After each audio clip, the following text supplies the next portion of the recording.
Hello, everybody. Welcome on back to baseball here on youtube.com/SeanOsaurusRex. I'm Sean, and every Sunday, Monday, Tuesday, Thursday, Friday at 6 p.m. Pacific time, you can catch 4 games of MLB 11, the show, with an asterisk, provided there are 4 games available. I'm guessing there's going to be a funky day where there's only like 3 of them available for whatever reason. Today we have 4 fine matchups for you. I forgot that I restarted my computer, so it took my notes out. But also, I didn't have to talk that much because it loads very quickly. Thank you. We're going to be checking out the Yankees taking on the Orioles, and then we're a little NL heavy today. We have the Mets taking on the Marlins. Mets still looking for their first win of the season. We have the Brewers and the Pirates, and then we have the Diamondbacks taking on the Rockies. And then we have the Friday the 8th is not quite a fresh set of series, so we're going to have 3 more series that we haven't looked at yet from this little stretch between the 5th and the 8th.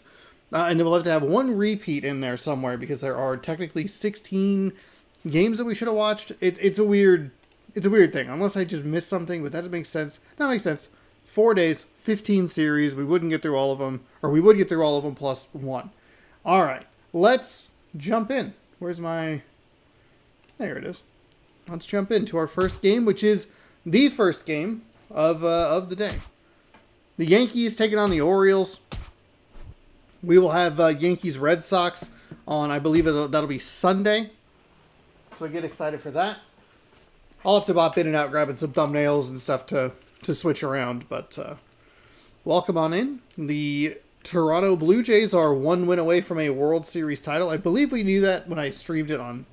No. It would have been last night in the Dispatch stream. That's what it was. Gotcha. All right. Thank you, everybody, for joining. Welcome on in. Thanks for watching. As we head to Baltimore, the site of literal hell for me over the last 5 years inside MLB, the show between 2021 and 2025. We do not play well here. It is a nightmare. We were lucky to get through the Orioles this time around with the in the ALCS. And then we unfortunately lost to the Cincinnati Reds in the World Series. But we're getting set here. We should get some pitching stats. It should be a little bit more interesting. ERAs, records, and all that sort of stuff as we work through. It's day number 7. Yeah, the season started on April 1st. So we're clipping through.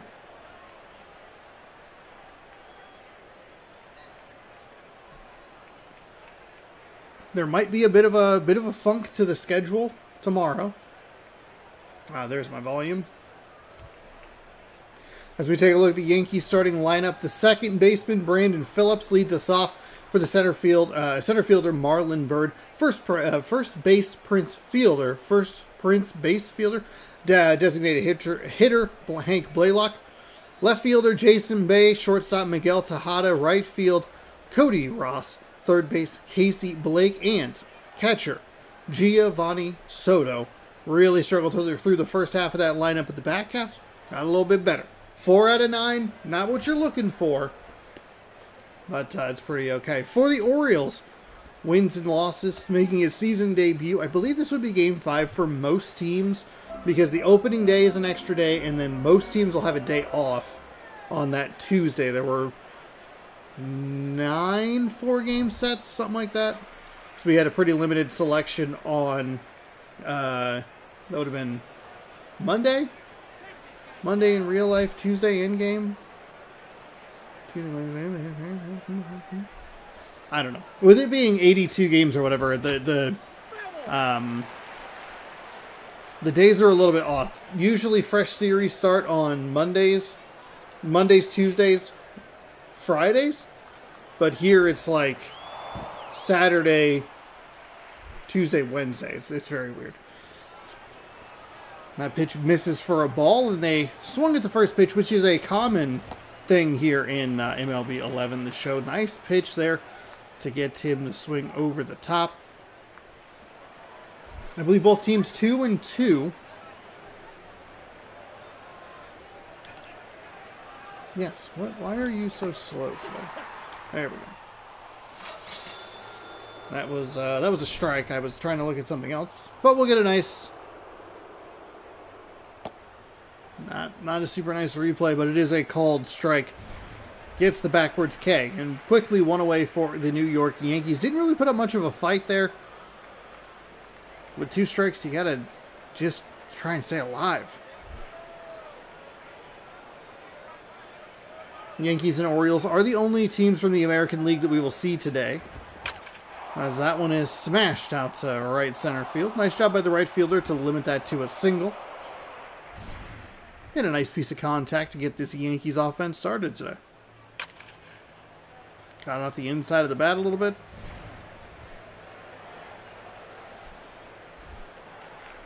Prince Fielder, 250 average with just the 1 RBI. Guy really encouraging the Orioles to just get 2. Prince Fielder swings and pops it into foul territory. Catcher has the room and makes the catch. That'll bring Hank Blaylock, 333 average with just the 1 RBI so far. His totals are going to be so interesting to look at as the season rolls on.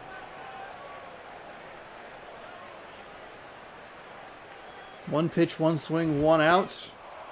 The lefty takes a ball high. It's 1-0.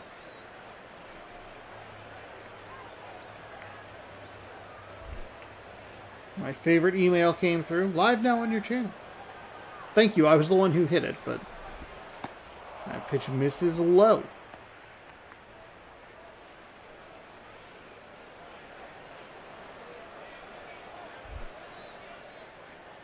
See if he wants to be aggressive here. Is it a 2-0 fastball coming his way? No.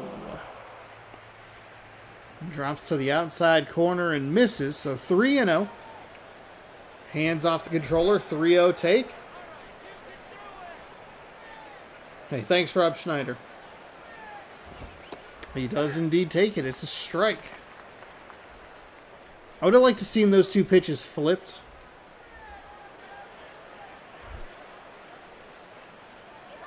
I like a 2-1 count more than a 3-0 or a 3-1. That was a nice pitch. I like the sequencing. I think that sequencing is pretty solid. Slow movement, zip it by him, pull that string again. Full count. This one is smashed, but foul. We'll have to see how awful the outfield wall is today. Looks like he's going, which makes sense. He's going to punch that one up the middle. That'll make it an easy first to third. Slides in head first, throw very late. Pretty solid timing on the steal attempt or just the hit and run aspect of it.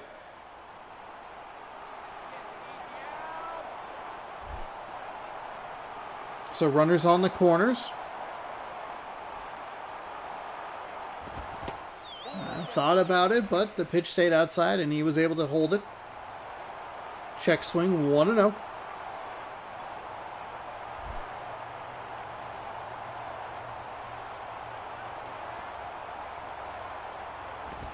That one is hit a little high in the zone. Looked like a curveball that didn't quite sit. Is he going to have an opportunity for an out? No, just outside. It was interesting because the camera didn't move. Instead, you could see the ball shadow kind of go out, but looked like it was going to come back in. Funky. Pitch misses low.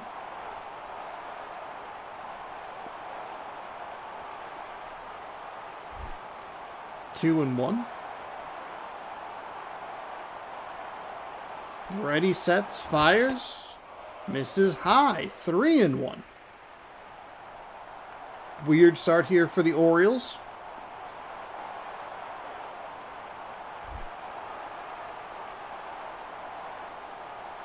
Couple pretty quick outs. Otherwise, the Yankees have done a good job. They work a walk in that one. They've filled up the count in the previous at-bat. And a solid, or just a good job fighting off an inside pitch to get on base. So everything, it's loaded up here for Miguel Tejada. Looks like he doesn't have a hit yet. How often is he going to be able to get a hit? with the Yankees at home earlier this season. That strike is in. So he'd be what? He'd be the 7 hitter, right? 1, 2, 3. No, he'd be 6. Yeah. So maybe not great that he doesn't have a hit. That one fouled off. 0-2. Bases loaded with 2 outs here in the top of the first. The Yankees with one big swing can blow this game open. Instead, it's in the dirt. Excellent job blocking. Fires back to the pitcher, who already had the ball. Editing error.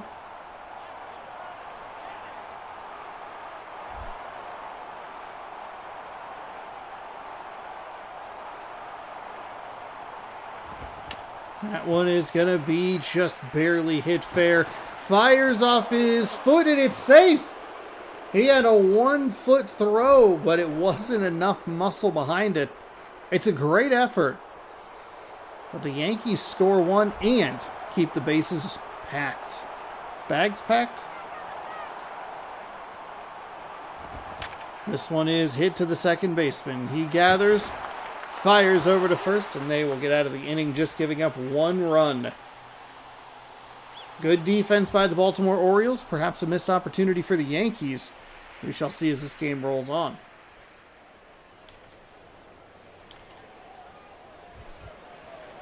John Jay going to get things led off, the designated hitter. Luis Castillo, the second baseman, followed by third baseman Evan Longoria. Left fielder Rick Ankiel. First baseman Derek Lee. Right fielder Corey Hart. Catcher Miguel Montero. Shortstop Quadruple Cabrera. I think I said that a little better this time. And center fielder Corey Patterson. I believe we've had the Orioles on. When did we have them?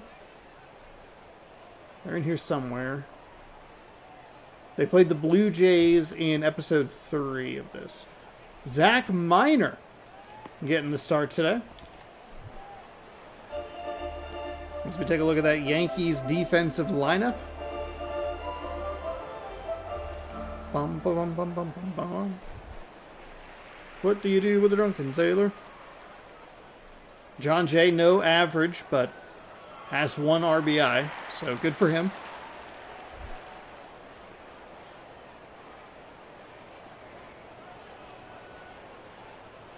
Pitcher winds, fires, thought about swinging, check swing, didn't matter, strike at the knees, 0-1.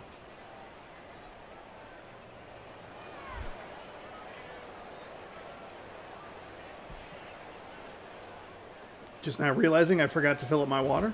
Rookie mistake. The umpire looked a little confused. Where'd the ball go? 0-2.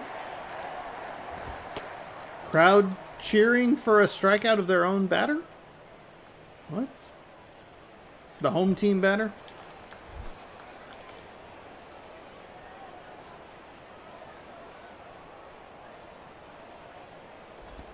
That pitch is low. Didn't go. Didn't go and no appeal.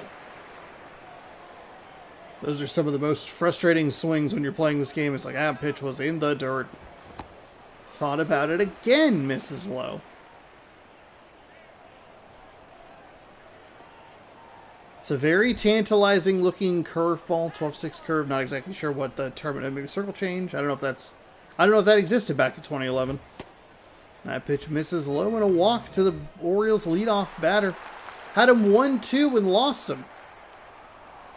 Luis Castillo batting .500 on the year.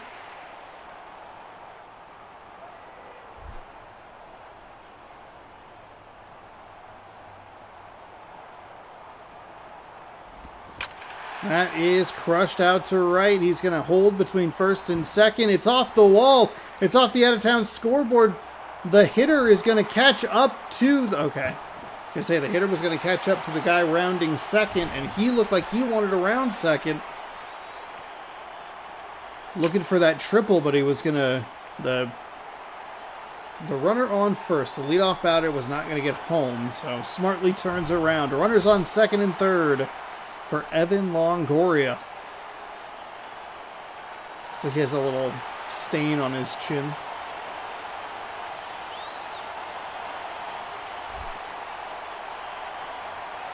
Two on, nobody out. A lot of ways to get runners home here. Takes a strike low. 0-1.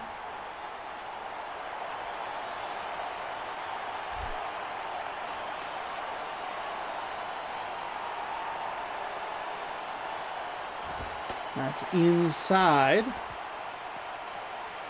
1-1. Those pitches when the catcher sets up on the inside, I feel like there's three possibilities. They're going to hit their spot, it's going to drift over the middle, or it's going to hit the batter.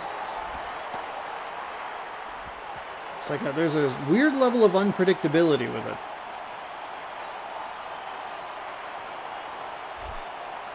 Two and one to Longoria. That is hit to...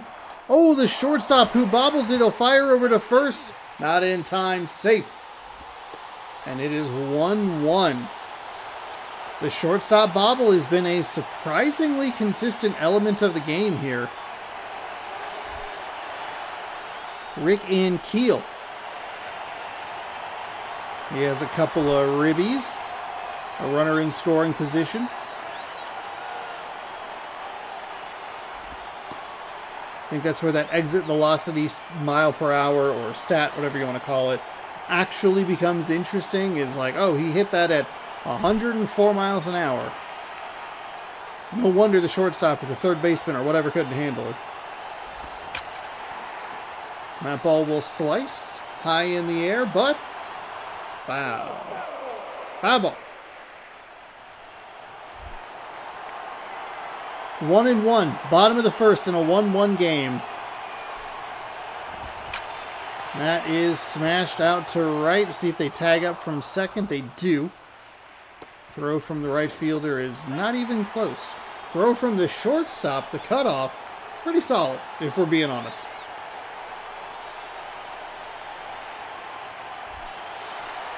That'll bring in Derek Lee.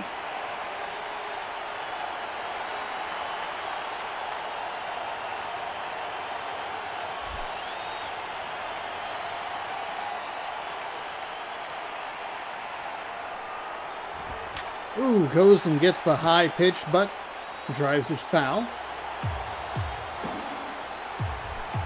Still the runner in scoring position, and only one away.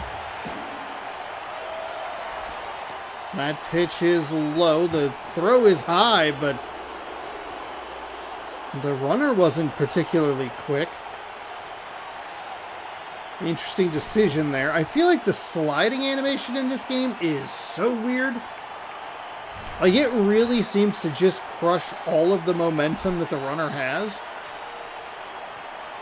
So that is out number 2. It'll be interesting to see, how this at-bat unfolds. Sometimes you look at it and you go, well, if they hadn't tried steal, then they'd only have one out, and they would have been able to advance to second, and a fly out would have blah, blah, blah. Takes that one for a strike.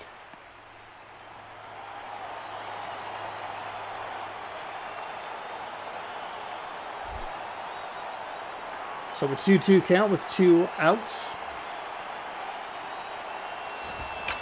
Gets that one foul. Late on that swing.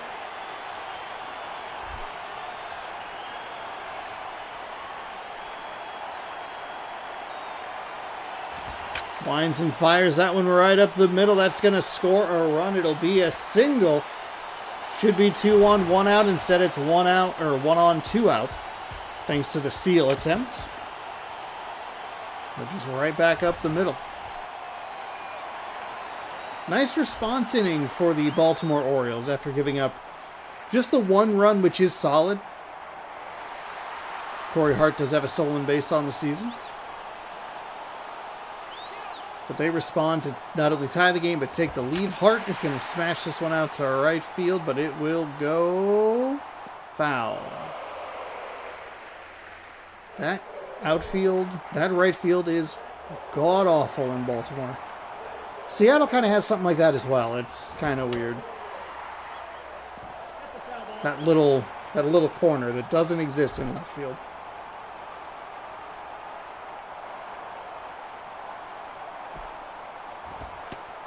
And that pitch is outside.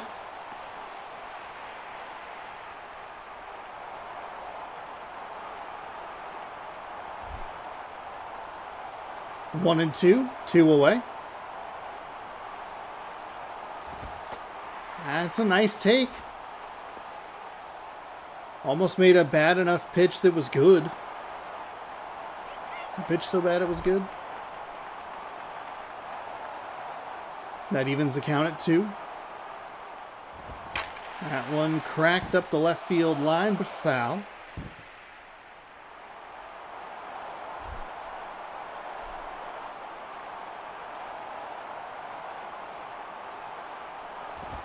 That pitch misses outside. Ooh. Full count.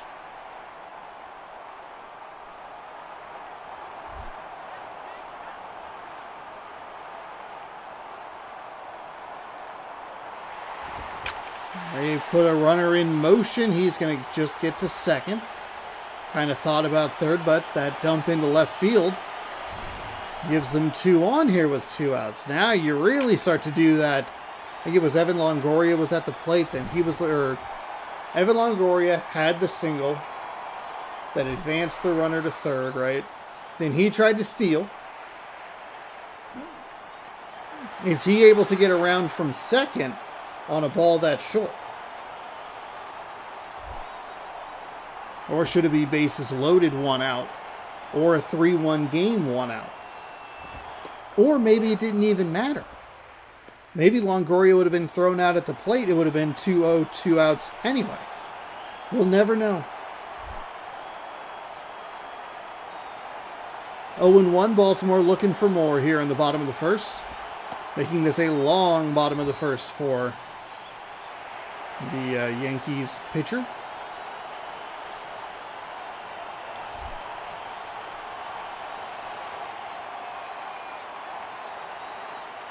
Here comes the 1-1. That's outside for ball 2.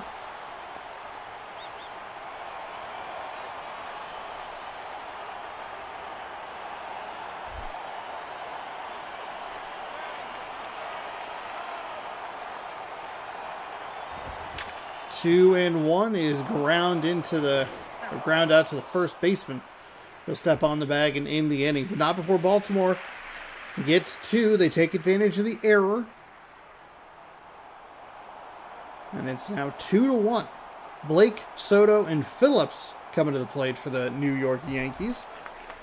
This is where the game gets kind of interesting. We've seen a lot of games that have runs scored by both teams in the first inning, and then the pitching staffs kind of take over a little bit. We'll see if that continues to be the case here. That pitch is in for a strike.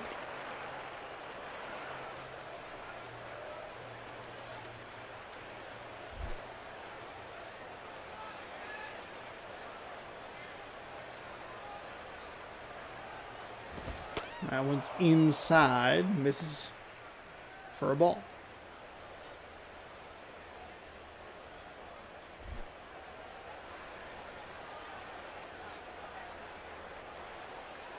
There are some disappointed fans back there. Swings under that one for strike 1. This is what I thought we would see in one of the counts earlier, where it was a 2-0 count. Granted, that was a 1-1 count, but just that high fastball, try to take the advantage of the aggressiveness. That pitch misses, not that piss mitches.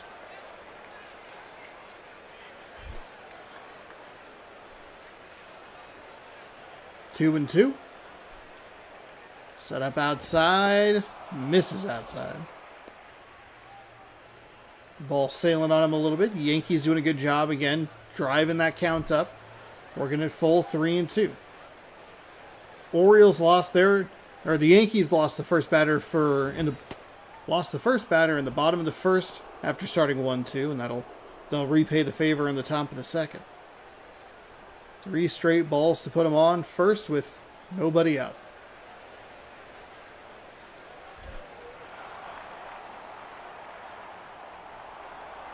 Giovanni Soto. I said it so clean earlier, and then I just looked at it, and I'm like, I had no idea. Thinking about it too much. Not one to be qualified as an overthinker. That is smashed out to center. He is chasing it. The ball is going. It is going. It is gone. Soto with a 2-run home run, and make sure that walk comes back to bite him. It's 3-2 Yankees as we go back and forth here in Baltimore. Wow. I guess that's bound to happen if you leave a cookie over the plate. My goodness. 408 feet. The majestic meter.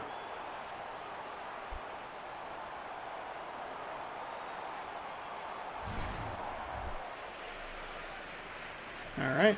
Well, you don't want to give it up. You just got to treat it as a fresh inning.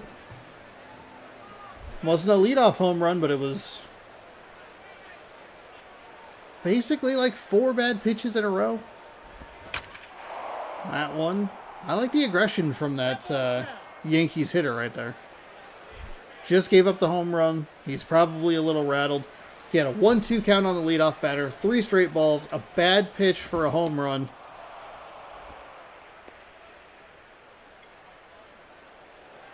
And another bad pitch sails on him. That'll make it 1-1.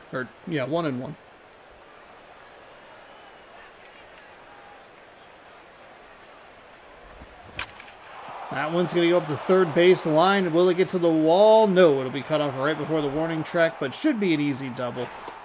Slides in safe. When are the Orioles going to maybe think about switching their pitcher? Third baseman didn't really have a shot at this one, just kind of looked at it go by.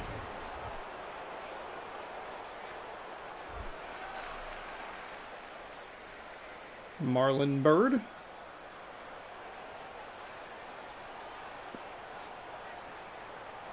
Taps the plate and gets ready with a runner in scoring position. That pitch misses low.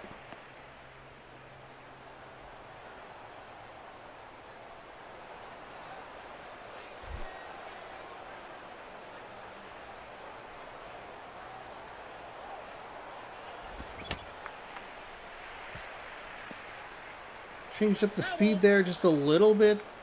Looks like he was way out front. Just got a piece of it and fouled it away. 1-1. That pitch misses outside. Again, to borrow a phrase from the current MLB The Show games, like he just can't. It seems like he can't find the right mechanics and repeat them. Throwing a lot of balls, a lot of bad pitches. That one doesn't drop back in the zone. Maybe a little too cutesy on that, as that was looked like he was trying to get that to go up and drop at the top of the zone. 3-1. Nobody out. 2 runs across. That one misses. That'll put 2 on now.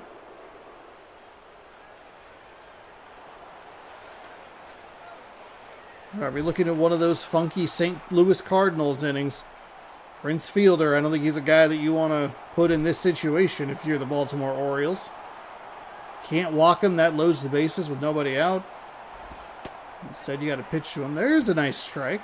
Don't think it was a good pitch, but sometimes you just got to take the wins.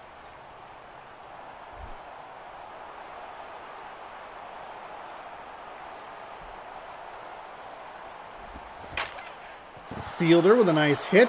That's going to get into right. They are going to hold the runners. Okay. You know what? I think you're okay with that. If you pitch to Prince Fielder like that and it's like, hey, he just got a single and no one scored, I think that's okay. Now, you're really putting this pitcher in a terrible spot. Aaron Heilman. Heilman. Boy, we really struggle with the names when we think about it. Granted, we were wrong, but Blaylock's already 1 for 1 today. You're bringing in a relief pitcher with nobody out and the bases loaded.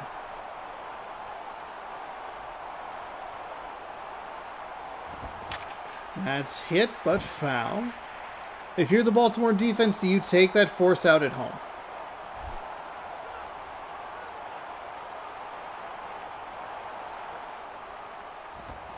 That's fouled outside.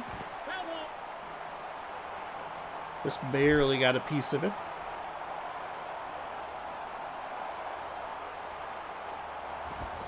And that one fouled away again.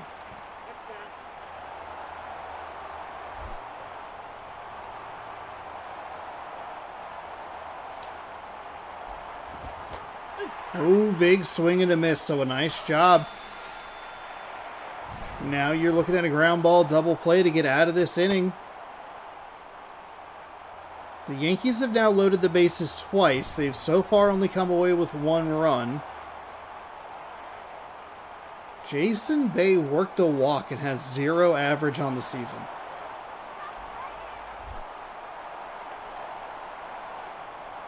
One away as the head nod comes in. Winds, fires, and misses inside.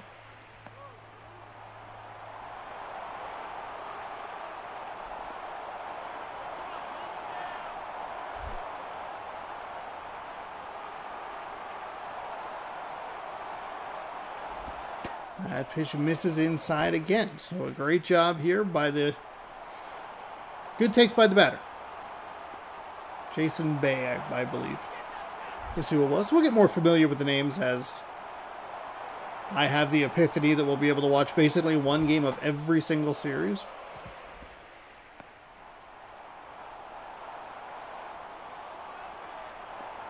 I think we would have missed 3. There were 3 series that we didn't get to in that first weekend. But I think there's enough 4-game sets during the middle of the week. That pitch is in for a strike.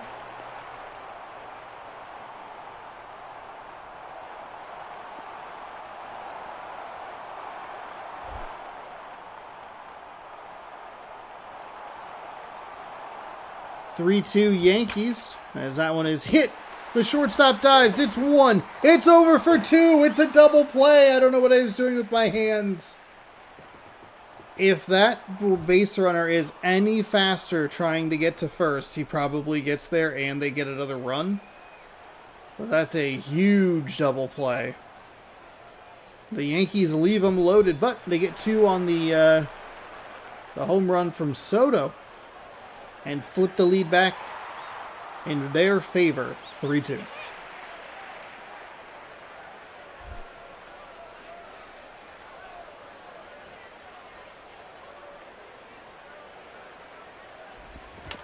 It's going to be interesting to see what kind of a response inning we can get here from the Orioles. They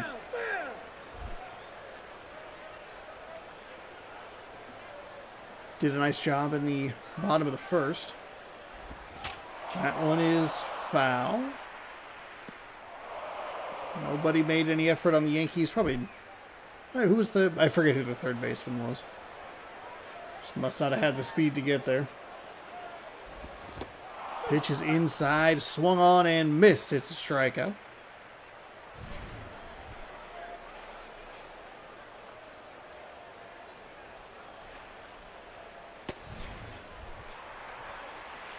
Corey Patterson with a .250 average does have 1 home run and 3 RBIs.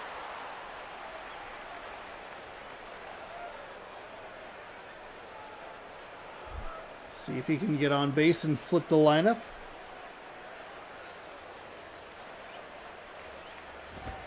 That's going to be a bunt, but foul.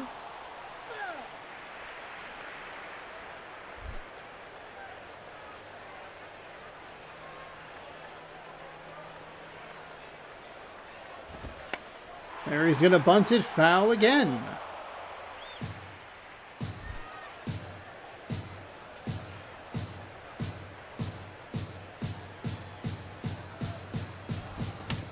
That one is, misplayed by the first baseman, but steps on the bag. Not a great at-bat. 2 attempted bunts and then 1 that actually went fair, but the exact wrong spot. John Day worked a walk in his first plate appearance, came around to score.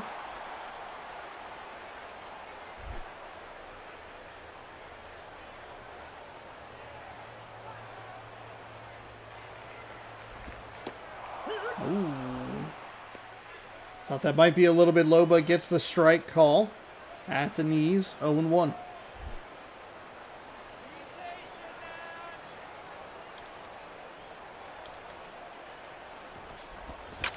That one is skied out to center field. Waits for it to drop, and a 1-2-3 inning. Keeps the lead at 3-2 for the Yankees. Can they get some insurance, or will Baltimore hold them to just the 1-run lead? Let's find out. Miguel Tejada, he's going to lead things off here in the top of the third, 1-for-1 with a single.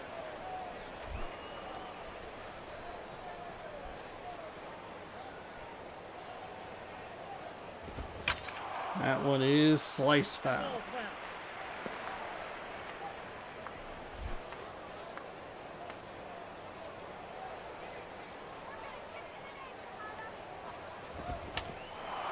That's going to almost get past the third baseman, but he legs it out for a single.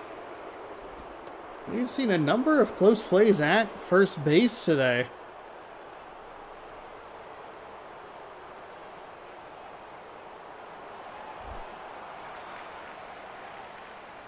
Nice hustle up the line, and that'll bring in Cody Ross with one on and nobody out.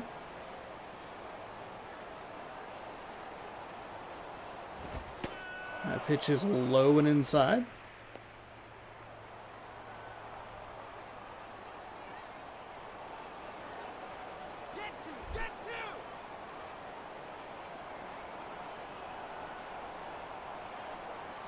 Righty winds and fires that. Missed. Oof.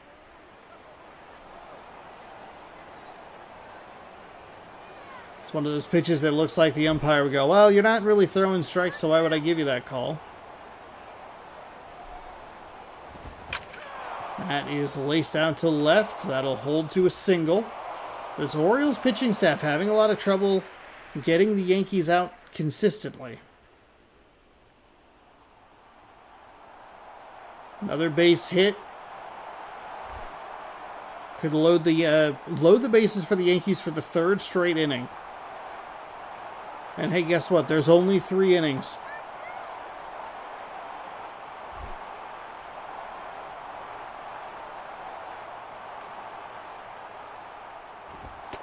That pitch misses outside and high.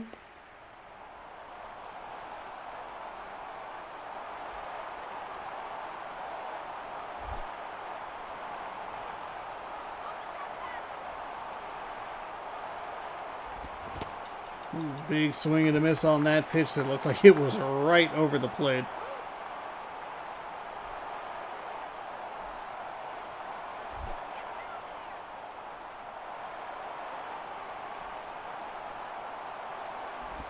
That is going to be hit right to the shortstop. Flips over to second for 1. Fires to first for 2.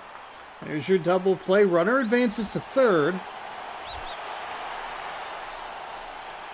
But again, gives the Orioles a really good opportunity to get out of a jam with minimal damage. However, Soto did go deep in the second to bring the lead back for the Yankees. He'll swing and foul it off inside.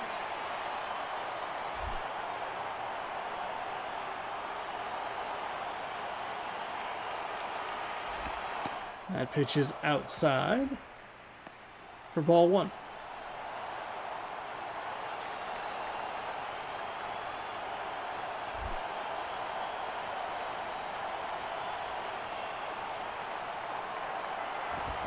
That one is scorched to left. It is going. It'll drop, score a run off the wall.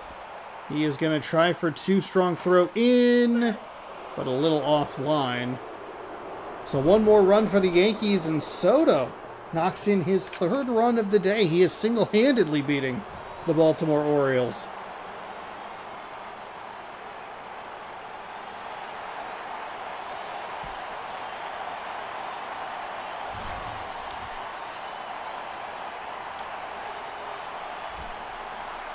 Brandon Phillips, 1 for 2. He has a double on the season.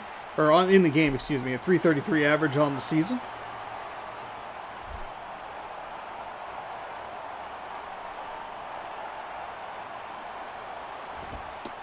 Yankees have scored in every inning so far. 1 in the first, 2 with the second. A 2-run home run would make it 3 in the third.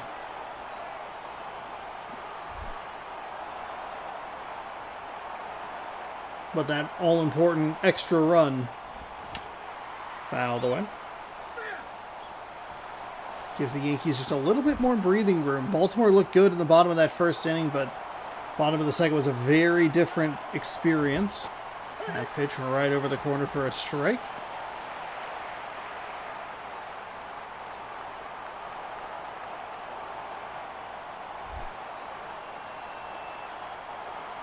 One good pitch here, and the Orioles can get out of it. 1-2. That is a swing and a miss. So that'll do it for the top of the third, excuse me. Due up, Castillo, Longoria, and Ankiel. Okay. Their faces could have loaded in while I was saying their name. 9 hits for the Yankees, 1 error.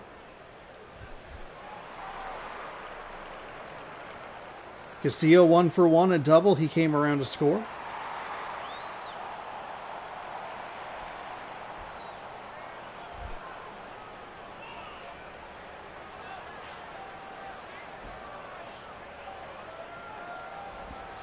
That pitch is in. Gets the top part of the zone, and it's 0-1.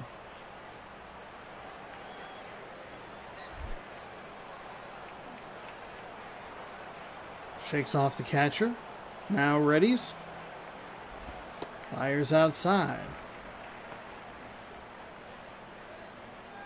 Good eye by the batsman.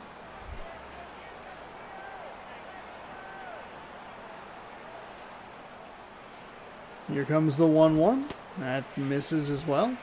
2-1.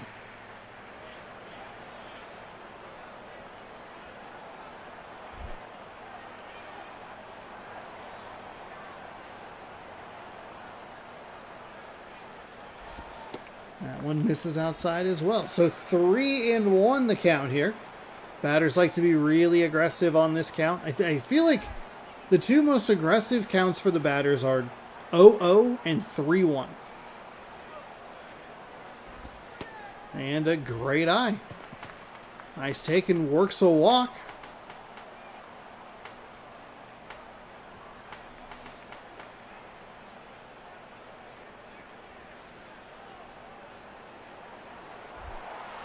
Evan Longoria.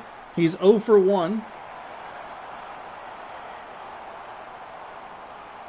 Did not get a run. So then who was the runner that got thrown out?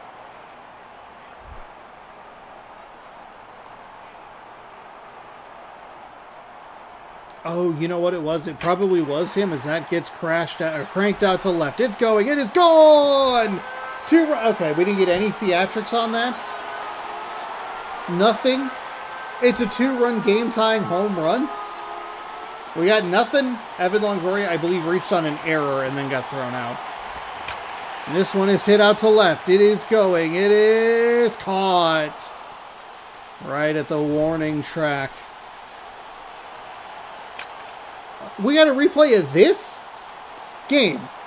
We got to flip the replays.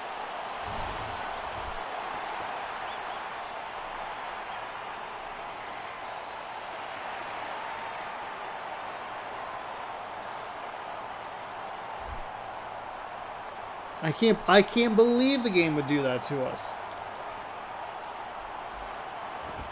My pitch is in for a strike. I thought that sailed a little bit high, but let's just clip that top of the zone. I also kind of thought that pitch was, or that last hit was going to get out.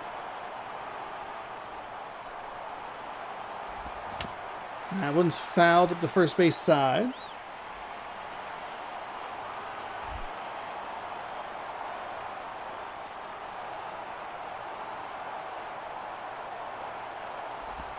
That is crushed. It is down. Off the wall. He's going for 2. The throw in is late. Stand up double, and it was cut off. So Corey Hart now an opportunity to be the hero. Might need to get it kind of deep. Don't think there's the fastest guy on second. We can actually take a look at it if we pause. It won't let me pause. Never mind. Ooh, wanted to be the hero really bad there. Swung under that fastball, and it is 0-1. 25 speed, so yeah, it might need to kind of get out there a little bit. But there's one out, so you can...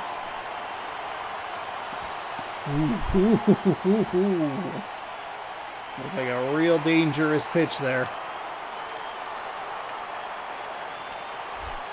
1-1.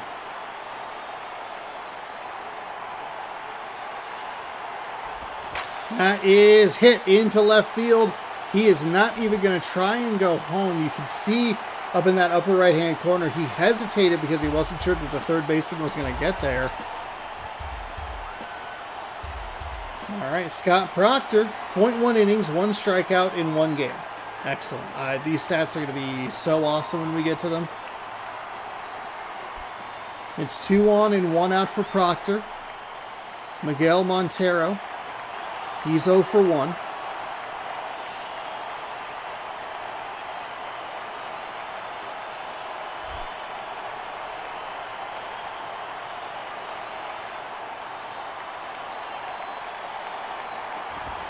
That's a swing and a miss. Had to rewind. Longoria walked to lead off the inning. Thank you.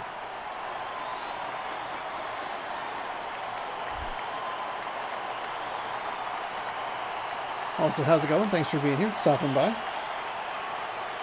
Righty winds. That's going to... Oh, no. Is that an inning-ending double play? It is! He's out! Oh, no. We're going to extras. Baltimore had the winning run 90 feet away and just had just a little off on the speed. We're going to the top of the 4th. Marlon Byrd. Now, the Baltimore Orioles have not been able to keep the Yankees off the board. 1 in the first, 2 in the second, 1 in the third. And the Orioles have only scored in even innings. So it's a weird situation here as he takes the sidewinding pitch to right center, all the way to the wall, and a stand-up double. So right on cue, if the pattern stays the same, the Orioles will lose.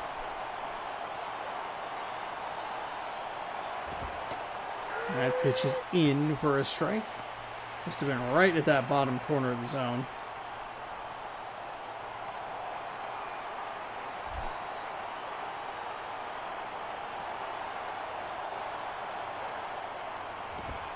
That pitch misses low.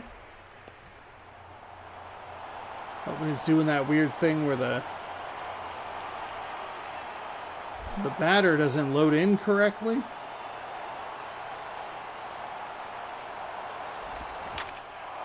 Then as soon as the pitch starts to wind, then it's like, oh, now it's Prince Fielder. Now it's just Boxman. Actually, he looks fine there. 1 and 2 to Fielder. That one's outside to tie, or even the count at 2-2.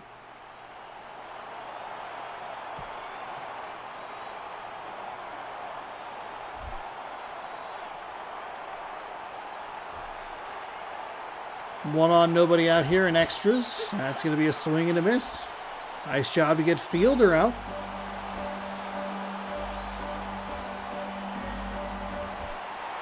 Hank Blaylock, 1 for 2 with a single. Has a .400 average this season and 1 RBI.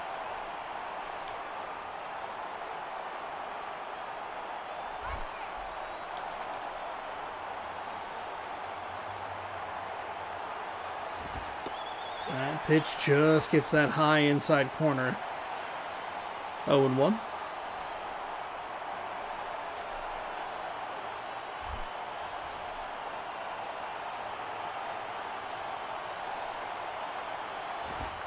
That pitch misses to even things up. Or level it out, because technically they're odd numbers. I guess they're even on either side, whatever.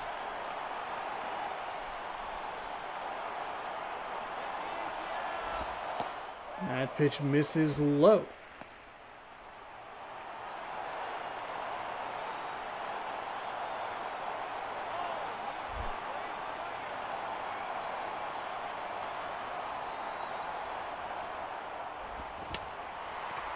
Ooh, dribbled up to the pitcher. He'll fire overhand to first.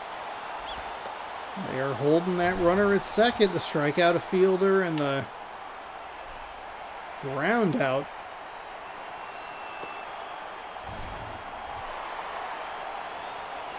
They'll bring in a new pitcher. It'll be a lefty, Jesse Carlson.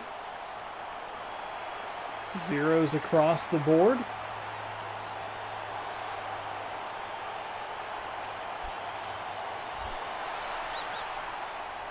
Jason Bay 0 for 1 with a walk. Season average is 0. Go after him. He can't seem to get the bat on the ball. That pitch misses low.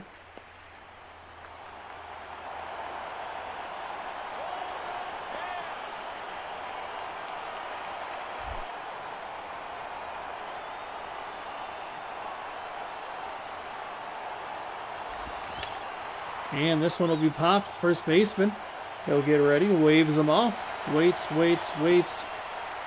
Finds the ball, and that will do it. So, for the first time in the game, the Baltimore Orioles hold the Yankees off the board. Keeps it 4-4. And an opportunity for Cabrera, Patterson, or Jay to be the hero. As Drupal Cabrera.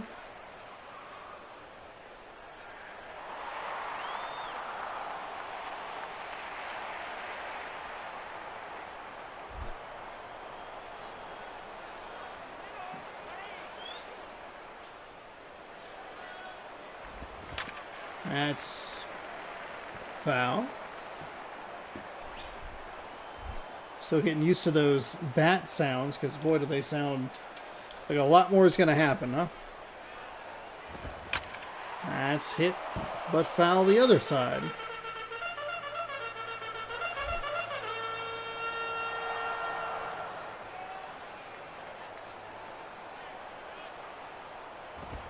That pitch misses low. Good eye.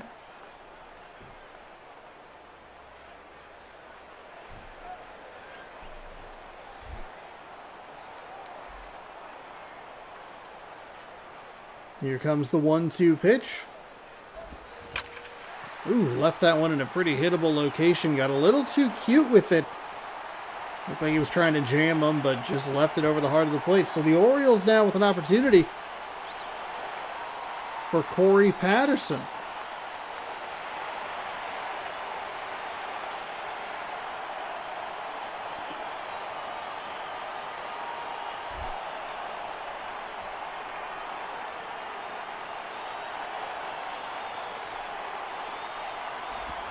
Righty.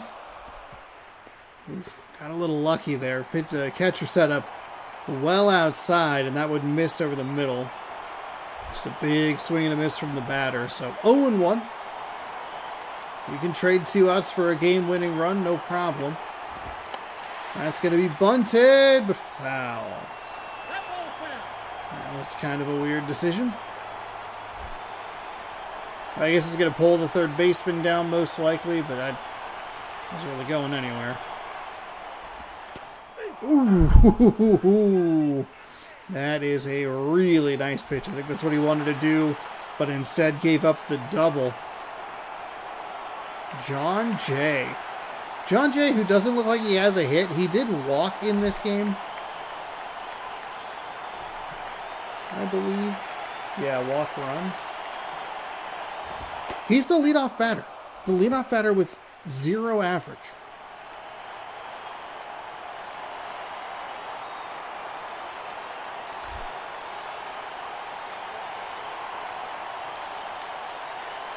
Righty sets. Fires. That's going to be dribbled to the first baseman. That'll be out.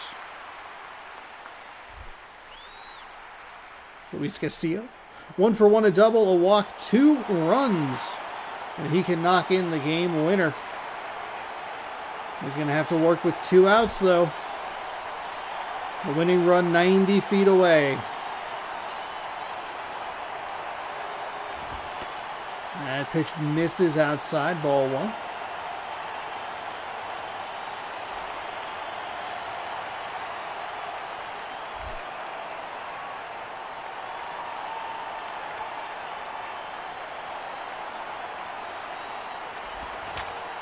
Knocks that out to the shortstop. He's not going to be in time. Well, the throw was in time. I guess that was a confusing way to say that. Baltimore gets a leadoff double. Can only advance it to third before the side is retired. 4-4 heading to the top of the fifth. Tejada, Ross, and Blake. 2 for 2. 2 singles, an RBI, or a run. So the Baltimore Orioles continue their streak of not scoring in even innings. The Orioles leave the lefty in to face the righty.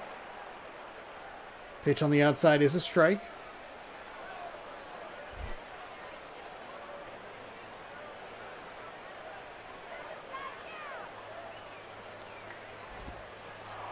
That pitch got away from the catcher, doesn't matter.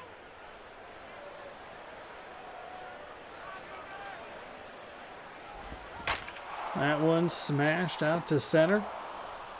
Cut off. Cut off nicely to hold them to a single. This is a hot-hitting New York lineup.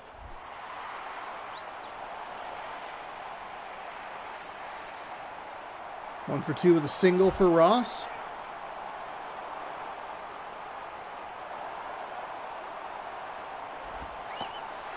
That pitch in for a strike.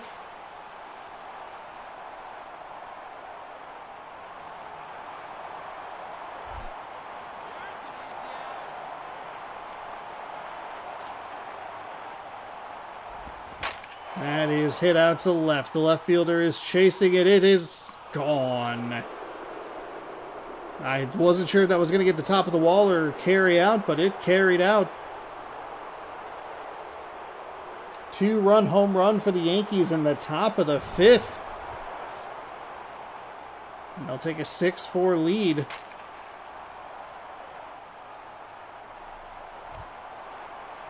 Twice the Orioles have had the winning run on third base.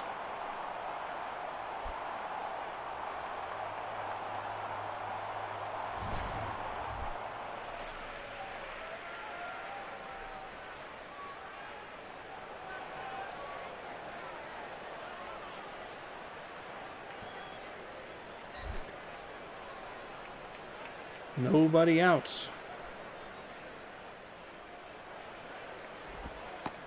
Orioles not changing their pitcher, really giving the advantage matchups to the Yankees.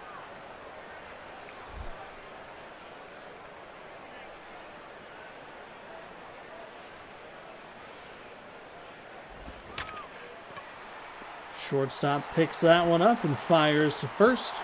There's out number 1. Giovanni Soto. Got a little confused about where that T was. He has been on fire today. Absolutely on fire.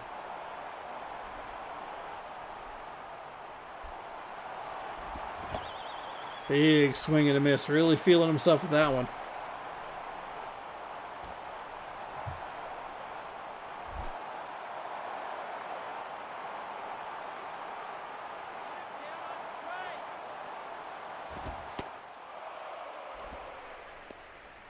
And that pitch misses inside.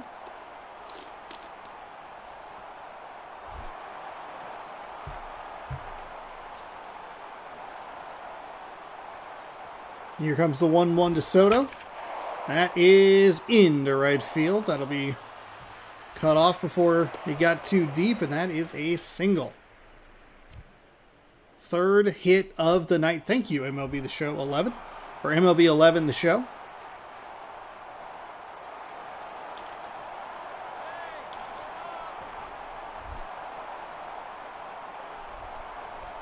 Still leaving the lefty in. That one's a strike. A ground ball double play gets them out of this inning with a minimal amount of damage. That being just 2 runs.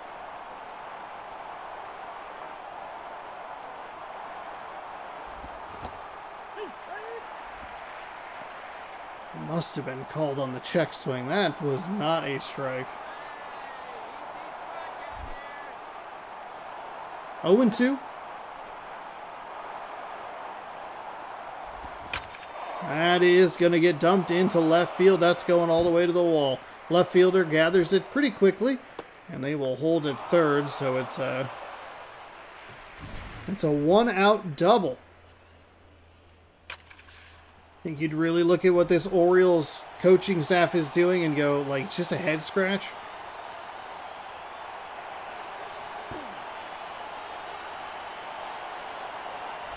Now, like, I haven't had my heart broken with some questionable pitching decisions lately.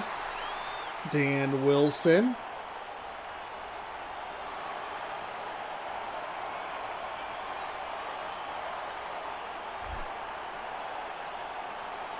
Still just one out here in the top of the fifth.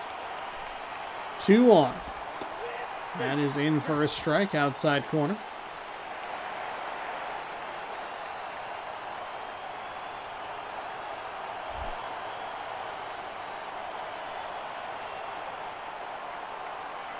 Lefty sets, fires. That is going to be hit past the diving shortstop. This is going to bring in 2 more. It's a single. That pushes this lead, and just like that, it's doubled. 8-4. Prince Fielders 1 for 3 with a single. This one's got to go on the coaching staff. Honestly, might go on like the logic of the game, not adjusting to 3 innings versus 9, but they left this lefty in for far too long against far too many right-handed batters.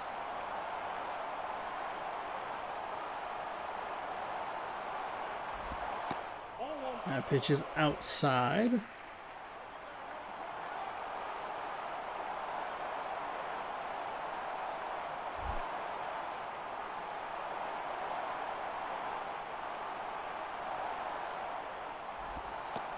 That pitch is in for a strike.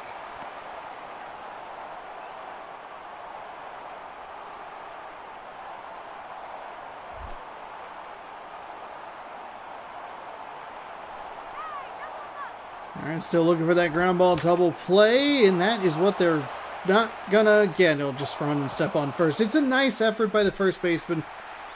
Momentum took him out of the play. Didn't have a throw to second. And made the smart call. Just stepped on first, get the 1 out. Don't throw it away. Don't get nothing. Don't make it worse throwing it into center field. Smart play by the first baseman. That is in for a strike.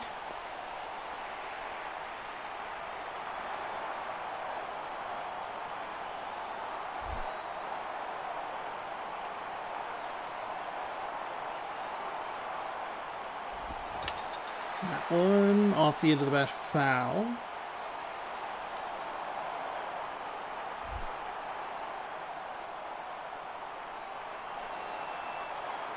So 0-2. Big swing and a miss, and that will mercifully end the inning. 15 hits for the New York Yankees, amounting to 8 runs. Baltimore, Longoria, Ankiel, and Lee. He might have saved a run. I agree. Evan Longoria stepping in. All right, this is the odd-numbered innings. Baltimore scoring pretty okay in these odd-numbered innings. They scored in the first and the third. That's a fair ball. I was not sure because I did not see how he was calling that. But that is a double. Nice job by Longoria. 4 doubles in the game for the Orioles.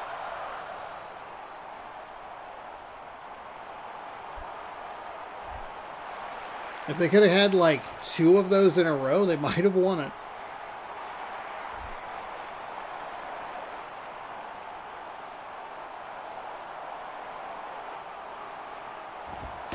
That pitch is in for a strike.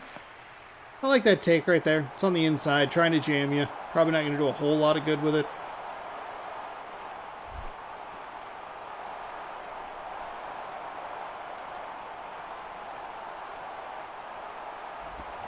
That is sliced foul. So 0-2 to the left-handed hitter.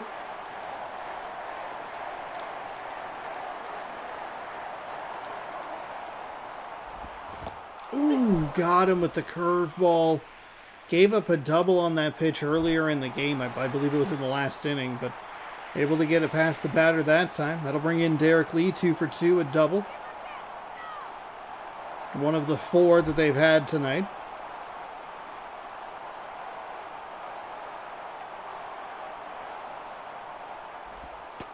That's in for a strike.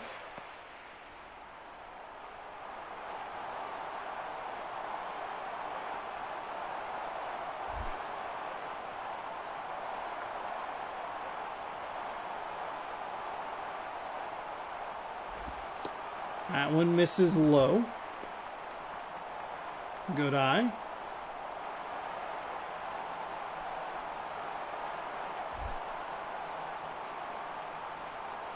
Here comes the 1-1. One away, one on. That one's inside. 2-1.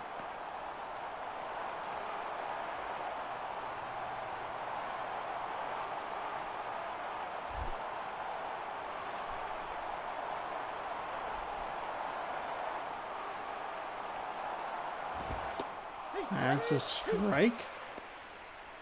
Good pitch, good eye. Well executed.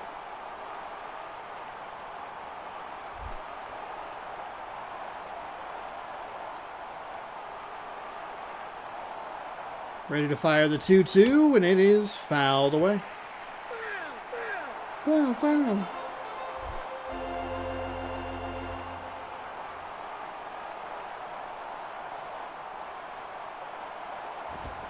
That is hit to the second baseman. He'll scoop it and throw over to first. Runner advances to third on the play, but 2 away after the double. I believe we heard that in the last inning, nearly exactly. A leadoff double.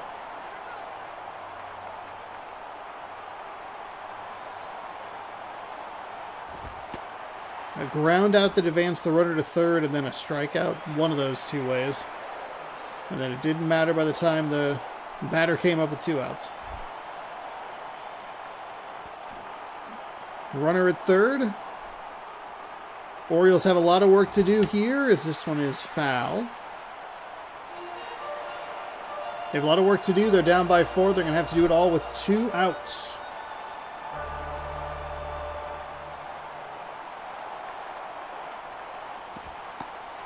Missed inside.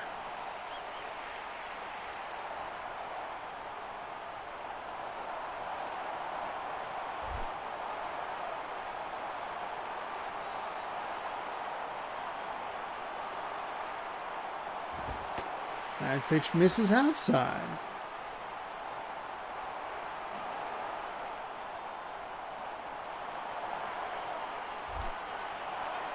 Three and one.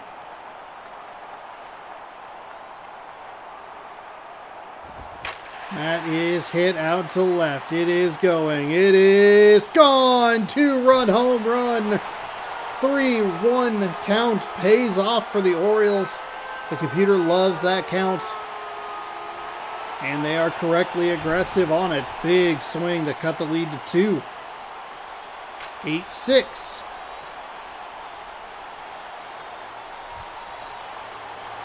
The Orioles can only score in the odd-numbered innings. And they're scoring in batches of 2 as well, which is funky.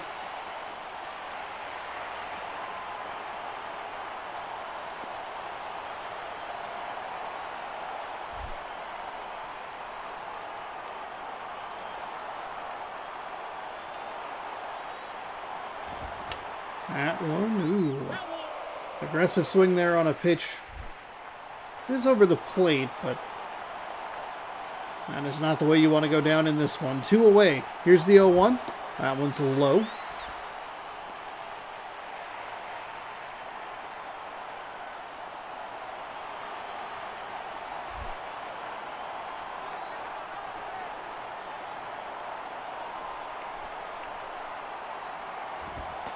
That one misses high.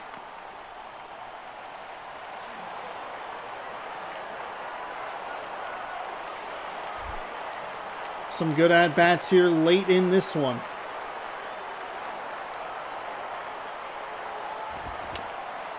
fouled away. Makes it 2-2.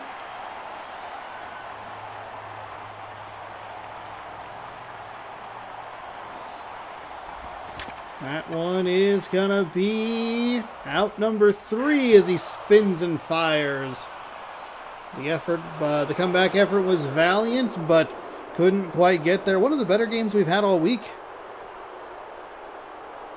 That was a fun one. Yankees 8, Orioles 6. Be interesting to see what the highest score in a losing effort would be. I'd imagine 6 is going to be pretty high. 6 in this game is going to, with the way the formatting, the 3 innings, 6 runs is going to win you a lot of games. But the Orioles could not get the Yankees out with consistency. They gave up runs in 4 of the 5 innings. Giovanni Soto, he's your player of the game. 3 for 3, a home run, a double. He knocked in 3. They scored in 4 of the 5. They scored in 80% of the innings. They had 15 hits. They even survived an error. But there you can see it. Baltimore 2-0, 2-0-2. In the 3rd and the 4th, they had the winning run 90 feet from the plate, and they could not get it done. Scott Proctor gets your win. Jesse Carlson gets your loss. Soto and Ross, their first home runs for the Yankees. Longoria and Hart, their first home runs for the Orioles. And that is just game number 1 here, folks. 3 at-bats, 3 hits, 2 runs, 3 RBI, 1 home run, 1 double. It's the first game of the day, so we didn't even have any scores to catch up on, which I forgot to do between games 3 and 4 yesterday. But you know what? Sometimes it happens.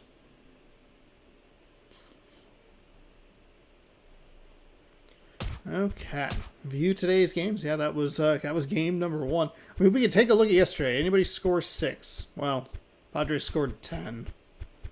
Yeah, 6 wins.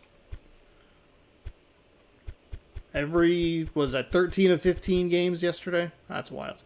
All right, we are moving on down to where are we looking? Mets Marlins.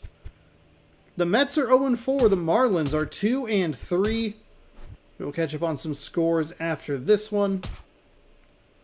Zach Greinke, he's making his second start. He's 0-1 with a 2.1. Well, you know what? We'll keep the stats to ourselves. See if the Mets can pick up a victory today. Thanks everybody for hanging out. Happy Thursday evening. Appreciate it. We're doing this all off season, and we'll try to roll right into the show 26. Get a game of the week on Saturday. You got, for now, Dispatch on Friday, or Wednesday, excuse me. And then we'll have a new series on Wednesdays coming up. If you haven't already, please subscribe. If you'd like more. If you don't want more, that's fine too. Save as. Mets 0-4. Brutal start for them. This isn't even like to dump on them. We had them play the Phillies earlier and they lost in extras. That was last week's game of the week.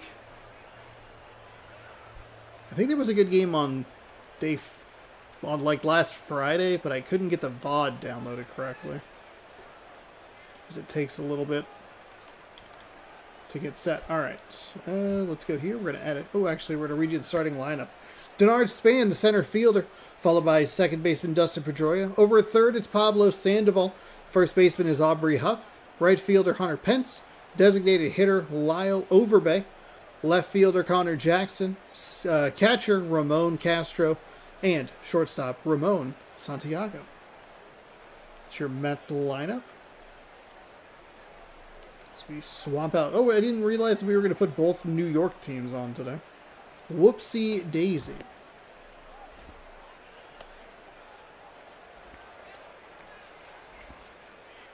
Zach Greinke, no wins, 1 loss, 11.57 ERA, 1 game with 2.1 innings pitched. I can grab those other 2 stats at the bottom. As you look, the Florida Marlins starting defense, 4 hits, 1 walk, 3 strikeouts. As it looked like, I thought the game froze. I was like, ah, shoot. That's not what we want. We'll watch every Mets game until they win. I'm kidding. I won't do that. But maybe we will tomorrow, because I do need one extra game.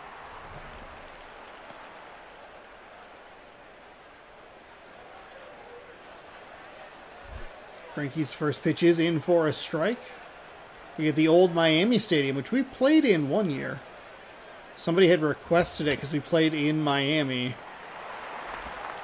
Nice stop by the third baseman. Fires over to first, and that is out number 1.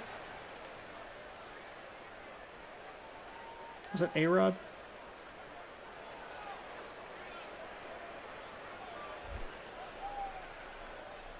Dustin Pedroia comes in with a .333 average.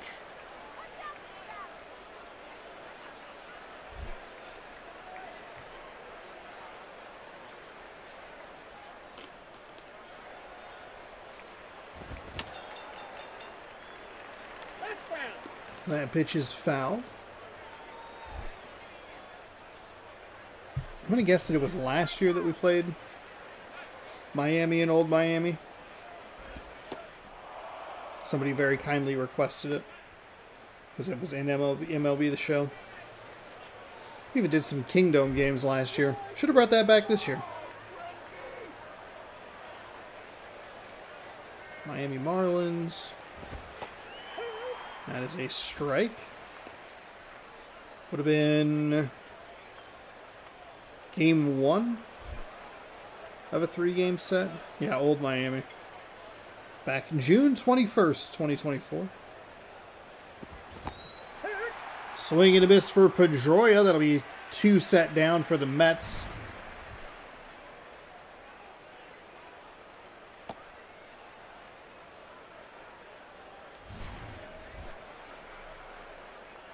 Pablo Sandoval.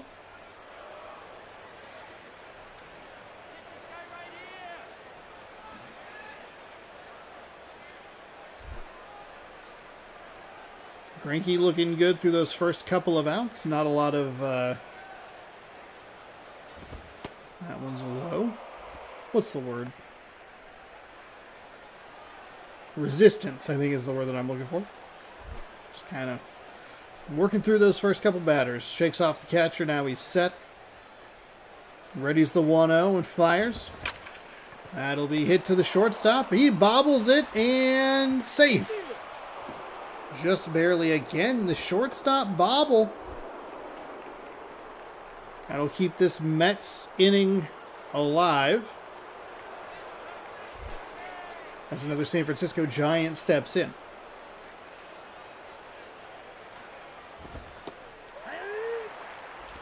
Aubrey Huff, I believe. That is a strike.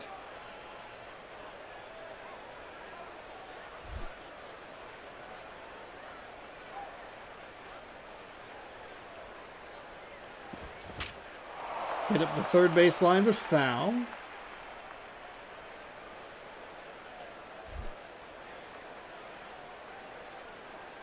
So 0-2 with 2 outs. The runner on first. That is called strike 3 on the outside part of the plate. So Florida gets tagged with an error. And the Mets strand a runner on first.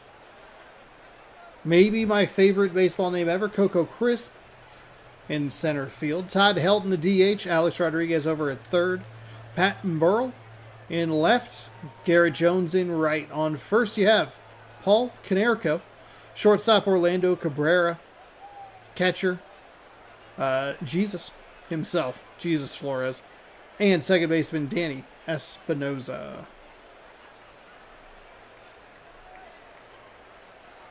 Jesus came back from the grave just to play catcher on the Florida Marlins. A true hero.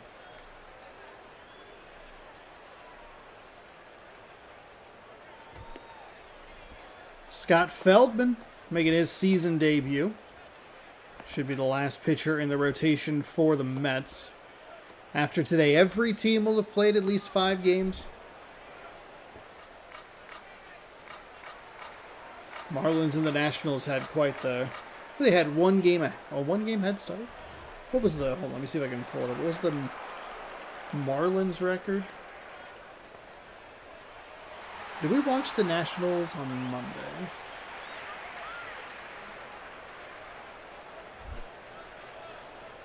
I believe we did.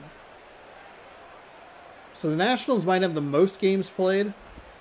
Ooh, that pitch is way inside. To our dearly beloved. Yeah, Florida's played 5. New York's played 4. Coco Crisp, after nearly getting hit, takes a big ol' swing at that. 1-1.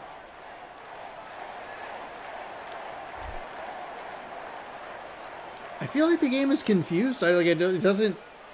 Why are they chanting for a strikeout for the home team? Not really sure what happened with the catcher there. That was in the dirt. But you still saw the grab up. That pitch misses inside. Not looking good for this pitcher here early. Sounds like I'm being awfully rude to the New York Mets. Unintentionally, if I'm being honest. This will be a pop out to, or fly out to left field. There's that 3-1 aggression. Benefited the Orioles in the extras in the last game. But does get Coco Crisp on this one. Todd Helton. Yeesh.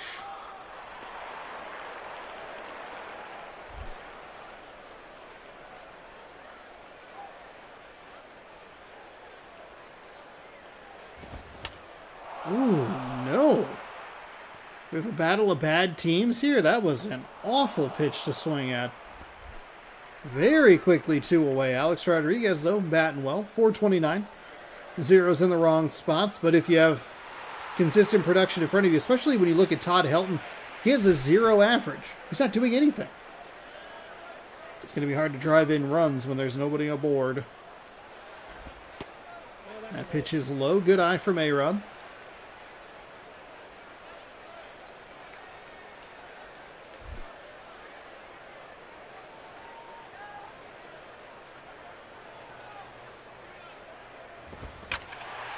There's a nice hit from Alex Rodriguez, really showing off why he has that 423 average.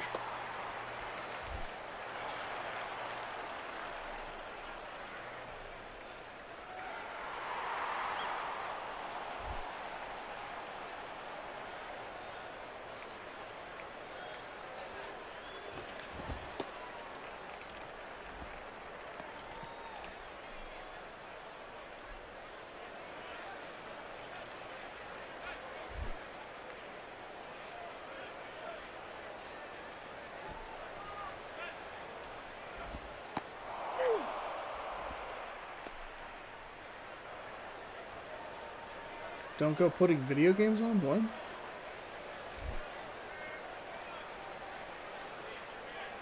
Oops. 1-1, 2 outs.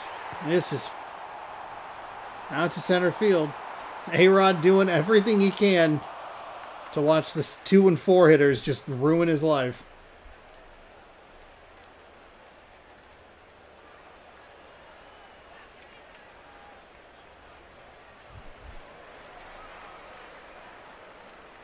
All right, Hunter Pence, young looking Hunter Pence.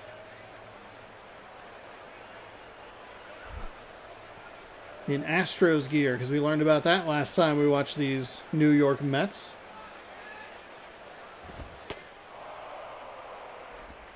Pitch misses inside and low.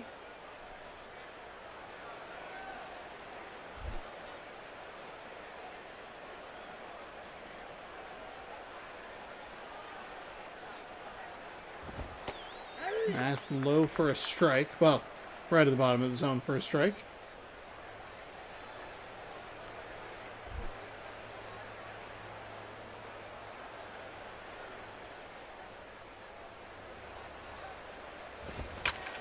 That is fired over to third base.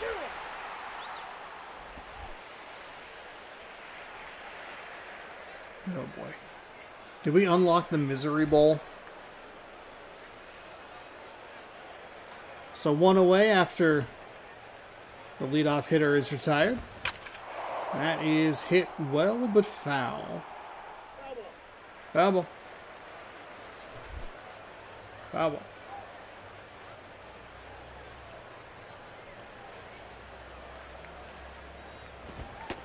That pitch is in for a strike right at the knees.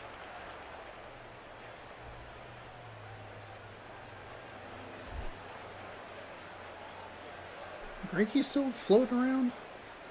I feel like he was a year or two ago, but that was, a year or two ago. Uh-oh, I missed a phone call. Uh-oh. Nobody tell my mom that I missed a phone call, okay? Everybody be chill. Nobody tell my mom I missed a phone call. That's a swing and a miss. Zach Greinke. That's a nice pitch location. Very late on the swing timing. The 96-mile-an-hour fastball low. Misspelled his name. That didn't help. Oh, he's older than I thought he was. Oh, okay. Played in Kansas City in 2023. Had a 5.06 ERA. He is 42 years old. Which I did not realize. Kansas City from 2004 to 2010. Milwaukee from 2011 to 2012. Played for the Angels in 2012. The Dodgers for a couple of years. Diamondbacks, Astros, Royals. Okay. I really genuinely... Zach Greinke looks like he's like 12. Which is a compliment. Nice play by the shortstop to fire over to first and pick up the out. That'll retire the side.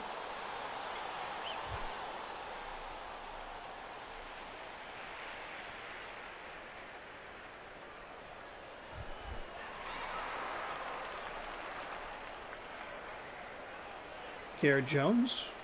The nice crotchal adjustment before stepping into the batter's box.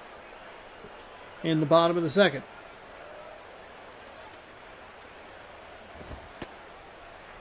Fires that one a little bit high. Honestly, pretty center cut, but...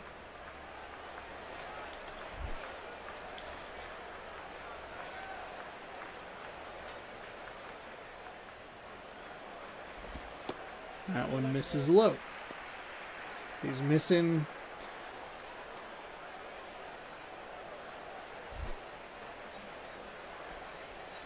He missed up, he missed down. 2-0.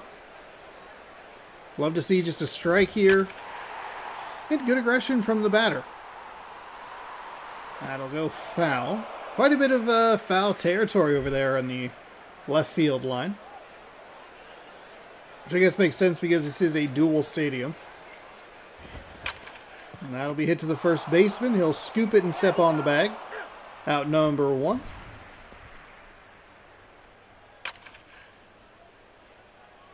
Goodness gracious, this is only game number 2. I'm committed to doing 4 games a day, but nobody's doing anything in this game. 1 away.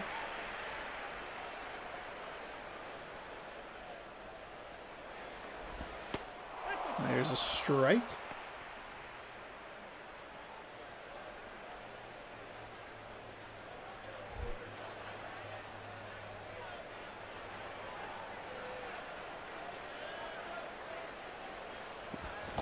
Big swing and a miss there.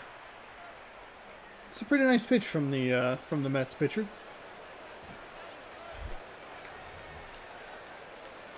Quickly in at 0-2 count. Oh, misses outside. Probably lucky that he missed outside. It looked like he was trying to get cute again to get that chase low in the zone, but missed high and outside.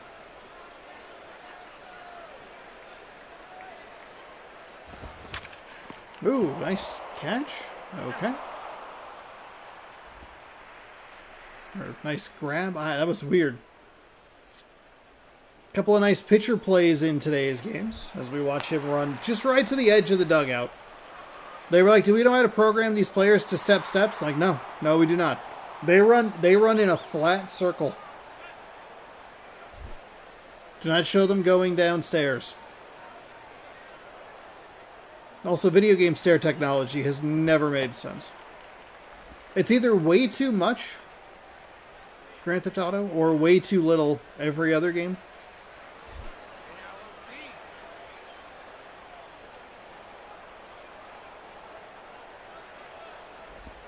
Like, I know what it's like to go downstairs in real life. I don't need... You know what? If you're going to make me walk down every step individually, give me a rail slide. So I can just do that like I would do in school. Grounded over to thirds. Nice fire. Over to first, and that will retire the side. Boy, oh boy. We have a pitcher's duel and some ugly offense. It's a little bit of both.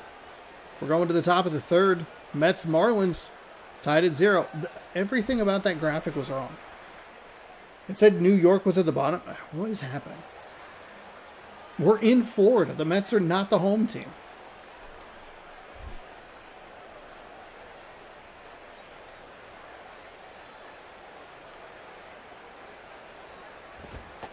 That's high for ball 1. Zach Greinke working on his 3rd inning.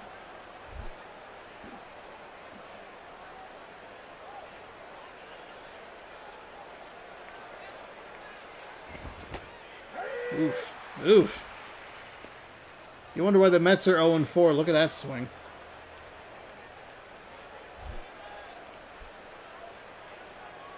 Just a gross hack right there. 1-1 pitch is outside for ball 2.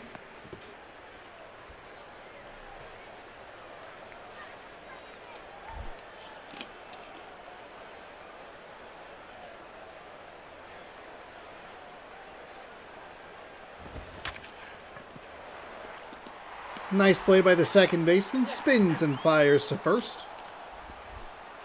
There's out number 1.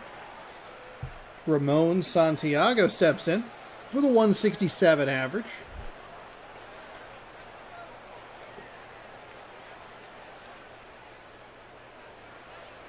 Greinke readies and fires. That is hit nicely out to right field. It is a leaping effort, but misses it.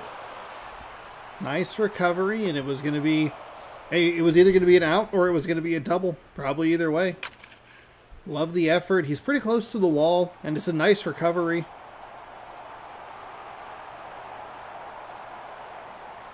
All right, so the Mets have their first hit. Denard Span. Opportunity to drive in the go-ahead run late in this one.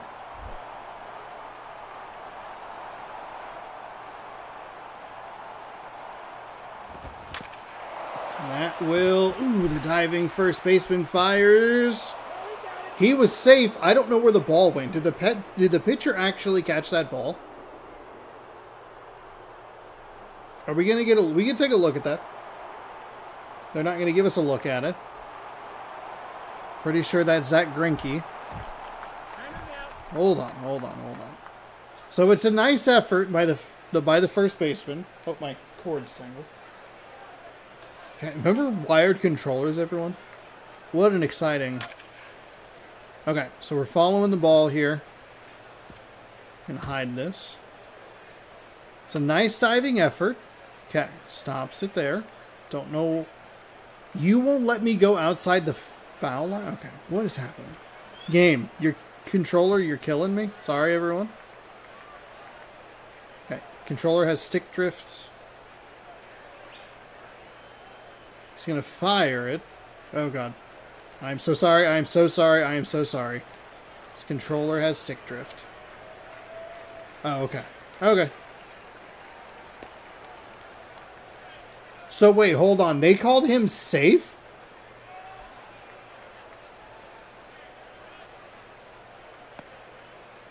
In what world is he safe? He could not be more out. He's half a step off. Why can I not move this?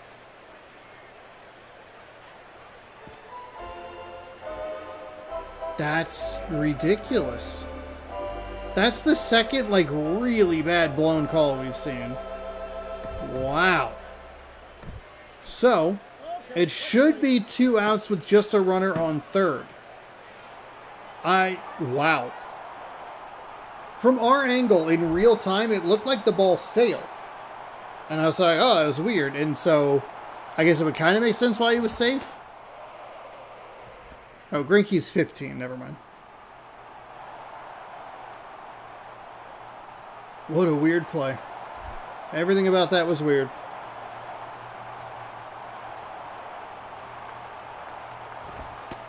That one misses low.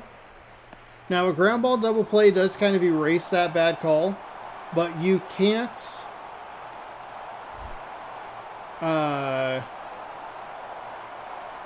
you can't count on that. You can't rely on that. That one misses low as well.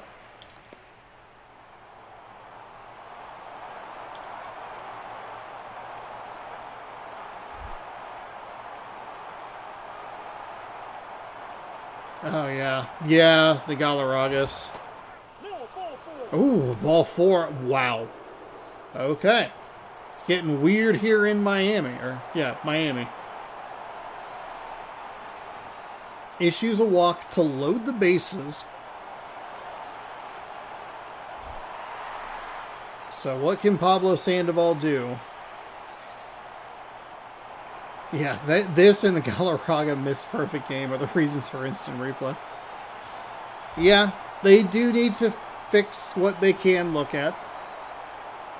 Because it was a weird play. That was inside.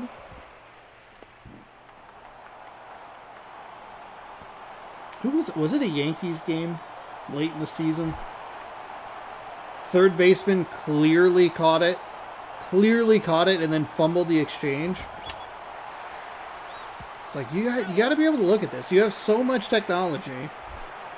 And especially if you can expedite it. Whatever.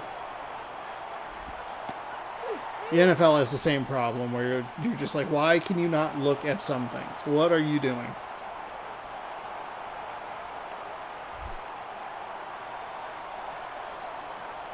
All right, bases loaded, 1 out. Sandoval fouls that one off. 1-2. Huge missed call at first base. Then a walk. Loads the bases. Sandoval's going to drive that right to the shortstop. He'll underhand it and fire over. He's safe! The Mets score a run in the third. Pablo Sandoval legging it out for the late run. Wow. Aubrey Huff's season, 0 average.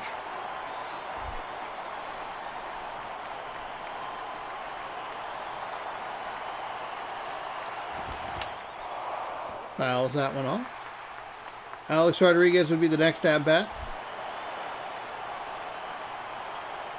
Or the next batter, I should say. That one is hit to the second baseman. He fires over to first, out in plenty of time.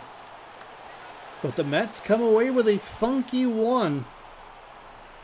They have an opportunity for their first win of the season. Flores, Espinoza, and Coco Crisp coming up next. Jesus Flores.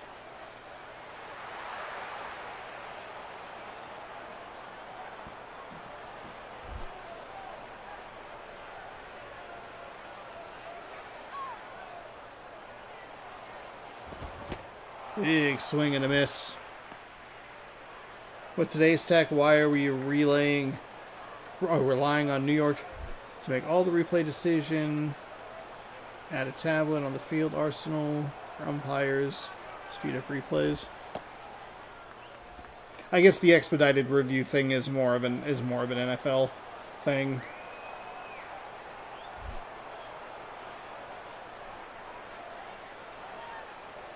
I mean, there's always going to be communication with New York or like the headquarters or whatever.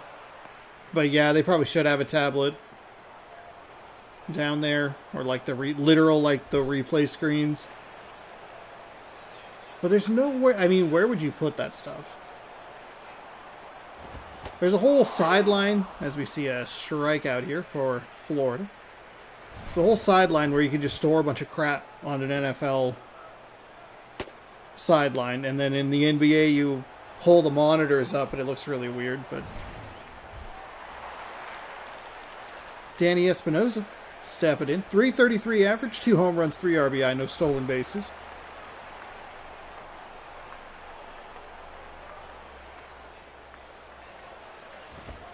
That pitch is inside.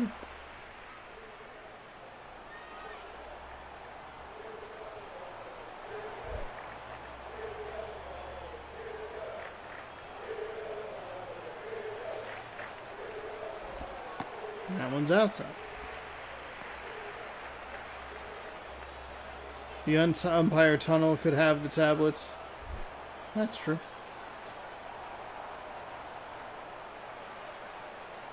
Yeah, I guess if you're able to have it, like, that's a nice hit out to left field. Should be a double as that gets all the way to the wall. Fires it in, and there you go. 1 out double. Relay to headquarters is more accurate than tablets or video replay on the field. Yeah, they must have access. They have access to a ton of different cameras. I do love some of the stuff that we're seeing with replays in, like, college sports, college football specifically, where, like, in the XFL did this, and it was probably the best thing that they did. Like, they let you hear what they're talking about. It's awesome.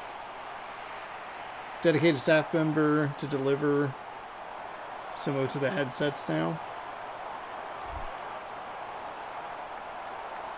I don't know. It makes sense in theory, but I think that because there's always going to be communication with the headquarters, I don't think it really matters. Because they'll be like, what'd you see? I saw this. I do think it could be helpful to, like, well, I saw him do this, but okay, I see what you're saying, or whatever. That pitch is in for a strike. Also, hello, walk-off. How you doing?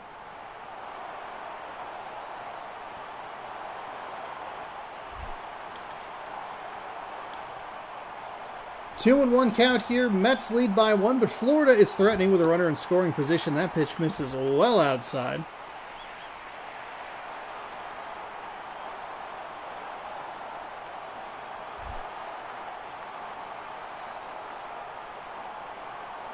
If we could find an that is crushed foul. They get to watch it on a phone. They get to watch it on the official sponsor of MLB, a Google Pixel. And it's just them like this going, I think I see it. I don't. Ooh, boy. Ooh, big swing and a miss for out number 2. Marlins down to their final out. It is really weird that they don't watch it. They don't watch the replays on the big screens. They bring it out for the officials in the NFL. They're standing there with a cover over their face. All right, last chance for the Marlins. They'll take a ball up high.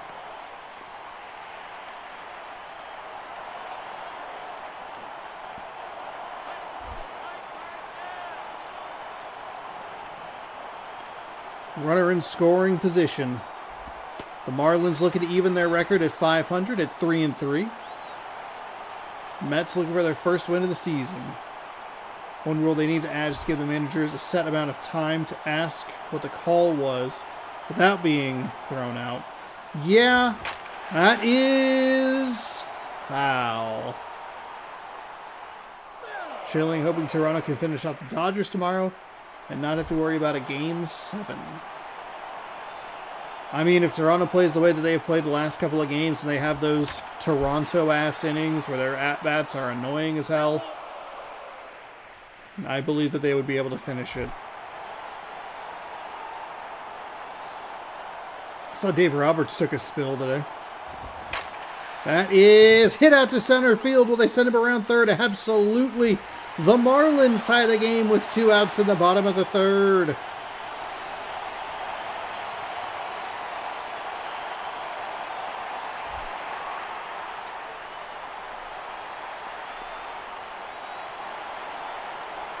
Yeah, I think they need to settle some of the umpires down, to go back to what you're talking about give them more time. Okay, so here's Alex Rodriguez. I believe that's Todd Helton's first hit of the season. Alex Rodriguez flies out to left. Wow, it's the one of the few times. Alex Rodriguez has a very, very high batting average this season. And he finally gets a little support in front of him. And he can't do anything with it. So it's Mets, Marlins tied at 1. As we're heading to the top of the third. Hunter Pence. Not that I care about Toronto. My Giants fan in herself really wants the Dodgers. Well, that makes sense. Sometimes you have to join forces. You don't necessarily like them. But you're like, look, we have to unite for a common enemy. And then we'll go back to hating each other. It's totally cool.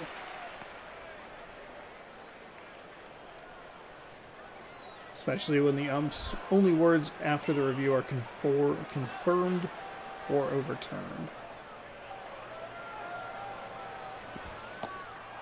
Pitch is low. See what Pence can do here in extras.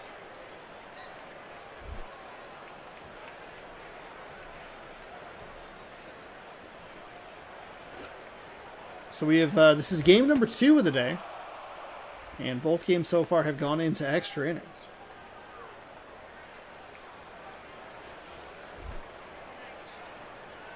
Greinke back out there for the top of the 4th. That is picked up by the second baseman. He'll fire over to first for out number 1.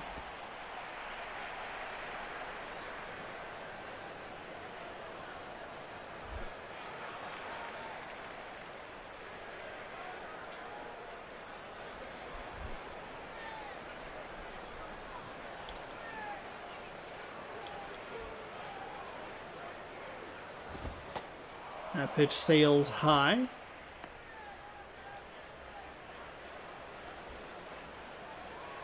Oh, thank you. I wanted it to be the Mariners so I could be stoked as well. We could be stoked together.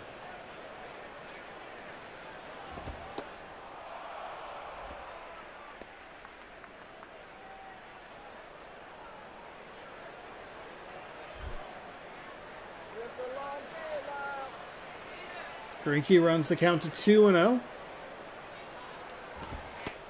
Ooh, lets that one eat, but just sails on him a little bit. Those were always some of the most irritating pitches to throw when you're trying to work that top side. You want to try and use the batter's aggression against them, and then it just keeps going. Wow. Okay, so not even really much of a fight there for the batter. 4 straight balls, really only one that was close.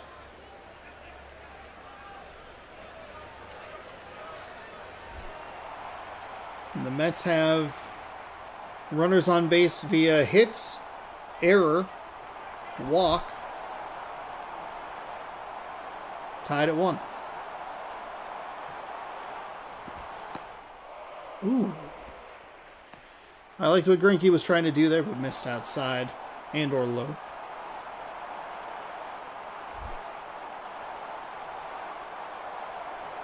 Seattle versus Milwaukee would have been the best because it would have been guaranteed World Series winner. Well, the game did not like whatever was happening. How dare you put 2 people in motion at the same time?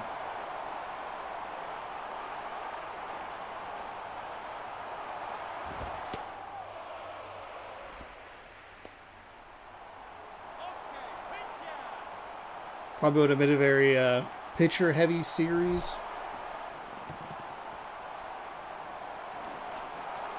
Two 2-1 count here in the top of the 4th. 1 out, 1 on. That one misses outside, making it 3-1. The magic count where the batters get really aggressive.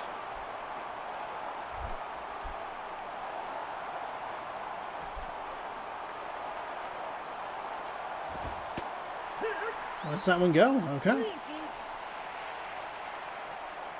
Full count.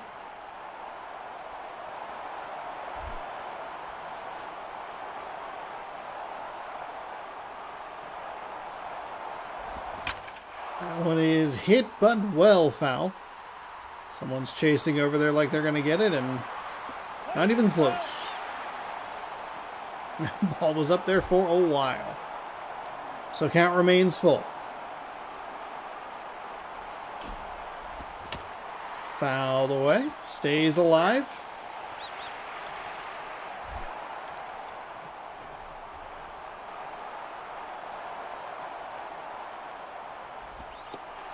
Ooh. Hoo-hoo. Maybe overthought that one a little bit. We don't get what I was hoping for, but I like when we get the pitch location. He took strike 3 looking. Pedro Feliciano? Feliciano. There it is, damn it. Pedro Feliciano, 2 games with a 1-0 record, no ERA, and 1.2 innings pitched.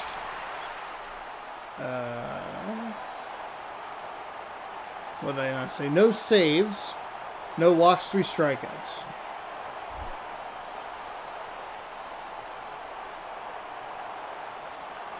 Oops. Big swing and a miss there. It's interesting they bring in a lefty to face a righty, but maybe just give them somebody different to look at. San Diego, Milwaukee, and Seattle first World Series all seem like it could be them any year now. That one is popped into the air, and that will end the threat. Rockies and Rays seem a million miles away from a World Series. Yeah. Rockies are lucky that they don't have the worst record in history. I forget exactly what they ended at, but I think Padres, Mariners, Brewers, Mariners, really fun.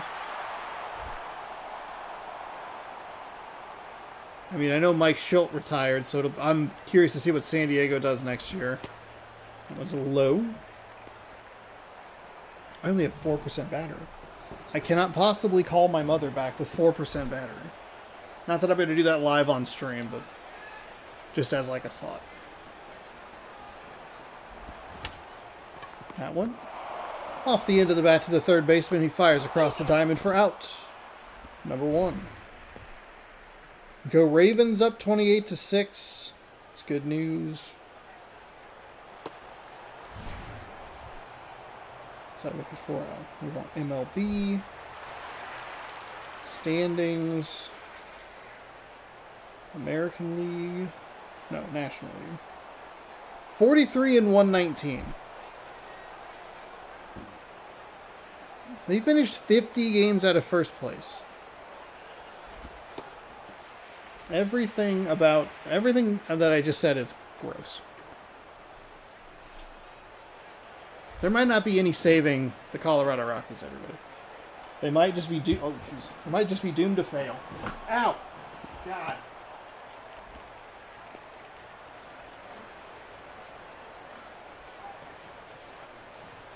Almost took out everything just to... Pirates own worst all-time record. Pretty good. Take a lot for someone to be worse than them percent-wise. Yeah. And are the Pirates going to do anything this offseason? Are they going to be fun? They have 2 incredible pitchers in Bubba Chandler and... Bubba Chandler, is that his name? And obviously Paul Skeens. They're just going to throw them out there and go. Chi Sox improved by 20. That's good. It's an underrated story, I would say. Bottom 4, full count. 1 away. Get some of the strike on the outside part of the plate. Paul Konerko.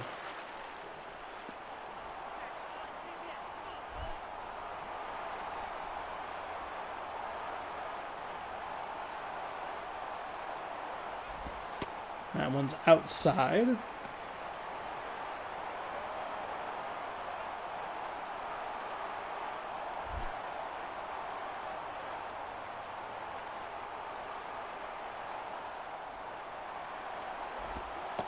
That one misses inside.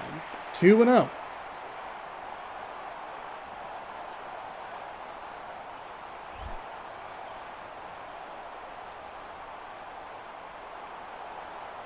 Two away here. Marlins going deep. It is gone. Walk-off home run. Florida keeps the Mets winless. Oh my goodness. I believe they got the run with 2 outs in the third to tie the game. They get it with 2 outs in the fourth. If you're that Mets pitcher, you're just hoping that that wall is a little taller.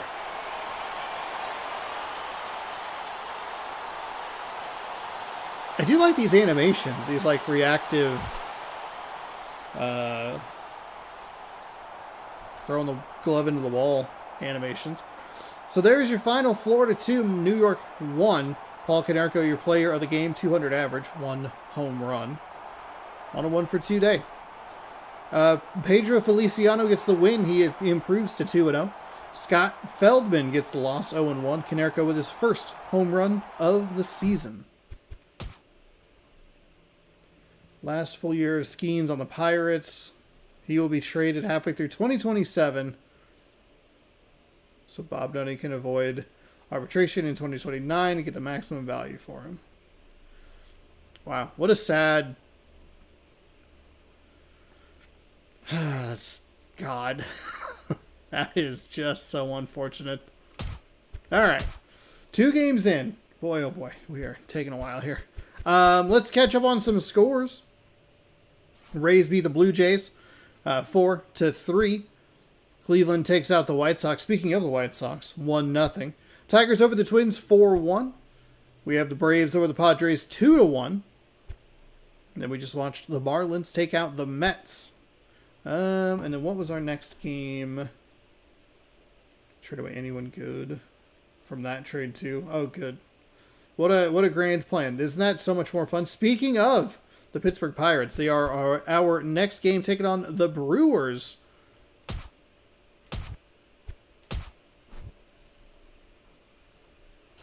For our third game of the day. Little lefty lane to start there. For the Pirates. Okay, what are we doing? Get set. Get set.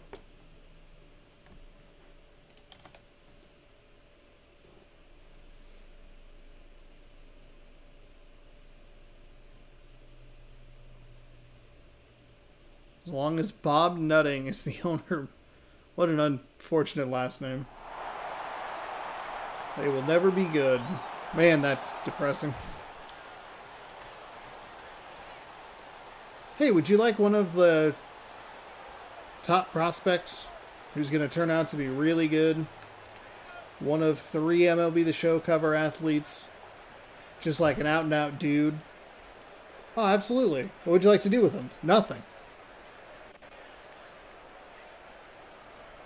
I'd like to Felix Hernandez him a little bit if I could. I'd like to be just amazing with no offense. Let's fix this. Alfonso Soriano, our player to watch today. Or in this game, I should say. Fix that thumbnail up real quick. As we get set. Perfect timing. Brian Roberts, the second baseman, will lead things off. Third baseman David Freese behind him. Right fielder Jason Kubel. First baseman Luke Scott. Shortstop Jimmy Rollins. Left fielder Vernon Wells. Catcher Ryan Hannigan. I always want to say center, but that's not correct. Designated hitter Angel Sanchez. Center fielder Niger Morgan. Switch righty, lefty, lefty, switch. So 4 of the first 5 batters batting from the left side. Dallas Braden, actually that's incorrect. Dallas Braden's a lefty.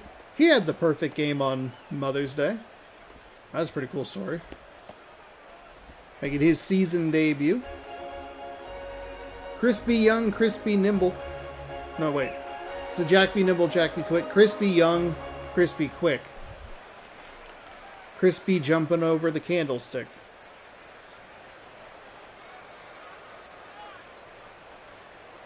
All right, the Milwaukee Brewers, formerly the Seattle Pilots.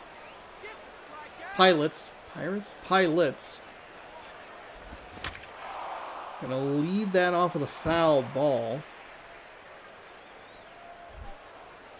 That's how you lead off a game, with a foul ball. Good. Still got the white text on the yellow. Fantastic. That pitch is outside.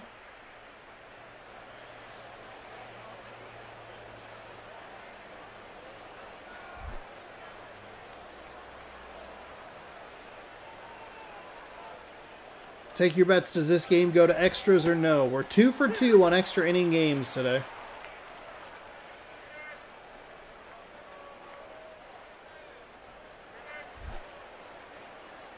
I think at this point we've watched 4 complete games, 4 3-inning games at this point. I think we're still up an inning on that. As that is dribbled to the third baseman. He'll fire to first for an out. That's 1 away here in the top of the first.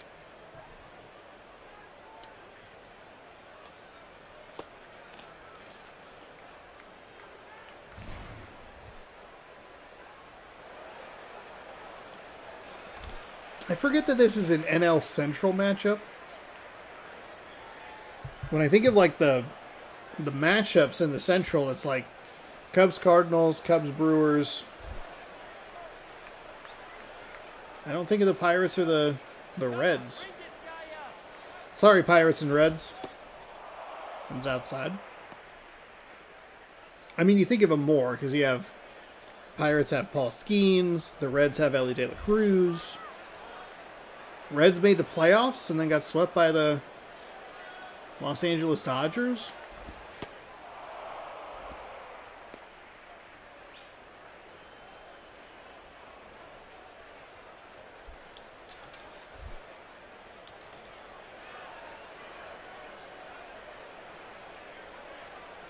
Dallas Braden winds and fires. That one's in for a strike.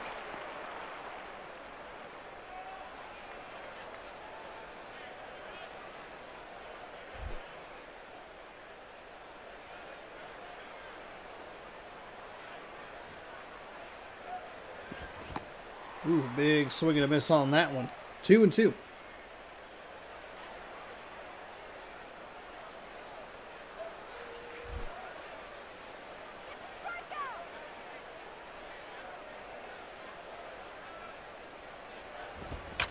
That is well foul. Braden really working that inside part of the plate. Really think the outer half is open. That pitch misses inside. 3-2.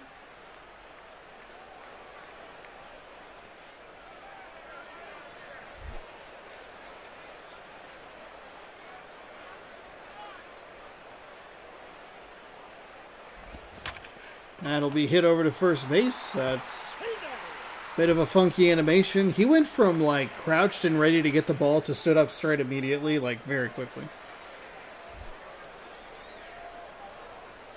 Jason Kubel stepping in. But a lefty-lefty matchup here. That'll miss low.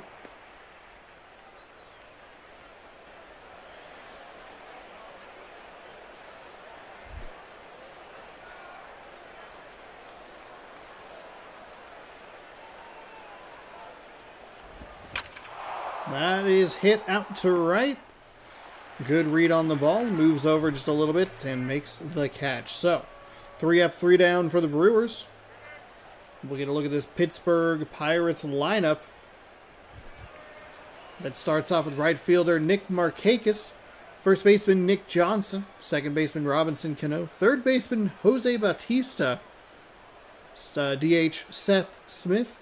Left fielder Alfonso Soriano. Catcher Miguel Olivio. Center fielder Crispy Young, Crispy Quick. And shortstop Ryan, it was in the chat the other day. Thera? No?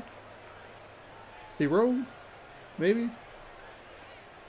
I forget and I'm sorry. Okay, everybody, I'm sorry. Jake Westbrook is your starting pitcher today. You'll have to deal with quite a few lefties at the top of that lineup. I believe it was 4 of the first 5.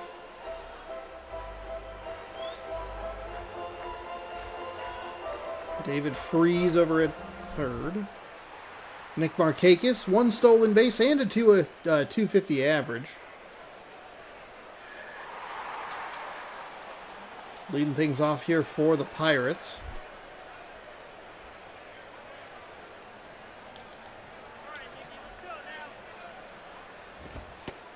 That pitch misses inside for a ball.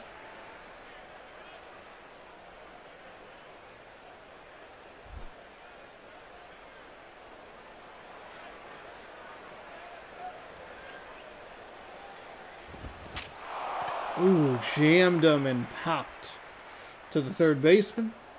Gets to the bag, but the catch is made. Out number 1, Nick Johnson.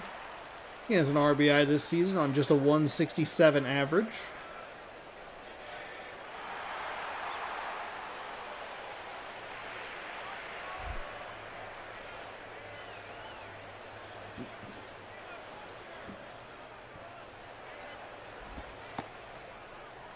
Misses outside. Second consecutive batter that the Brewers starting pitcher, Woodruff, falls behind with a 1-0 count.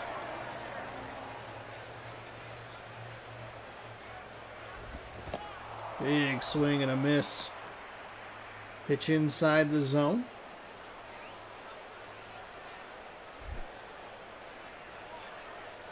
1-1. That'll be hit between the third baseman and the shortstop, both with diving efforts to stop it, but it'll lead to a single. I think it was going to be tough for the shortstop to get back up and throw him out, but third baseman probably had a good chance at it. But it doesn't matter, because they didn't get it.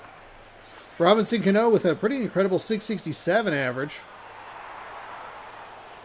Working with a runner on first.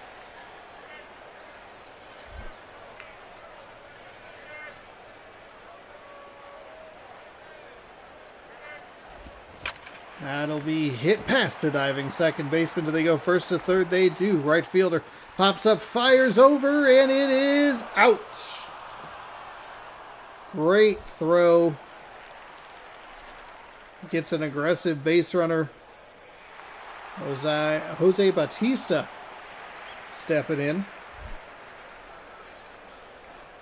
Should be 2-1. I mean, I like the aggression. It's a great throw.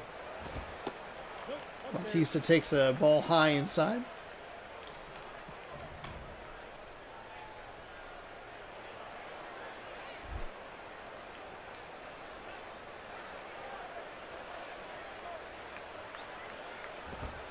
That pitch is inside for ball 2.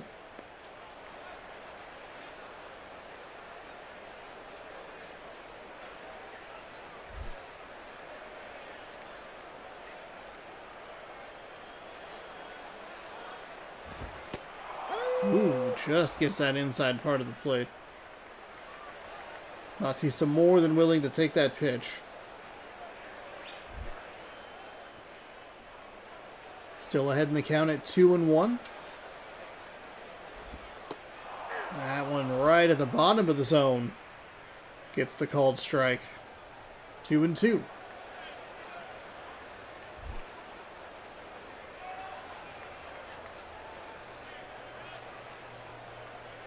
Righty-readies. Ooh, Bautista had to fight that one off. Protect with 2 strikes.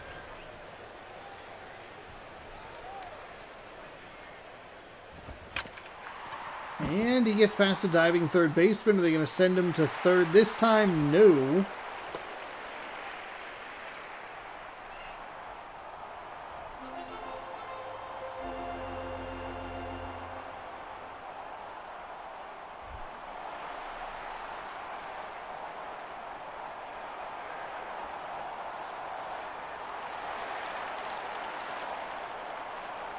Seth Smith coming in here.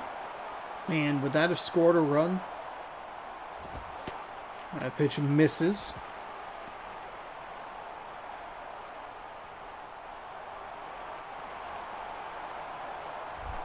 If it's a single to second, you just have bases loaded and 1 out, maybe a run in. Fouls that one off.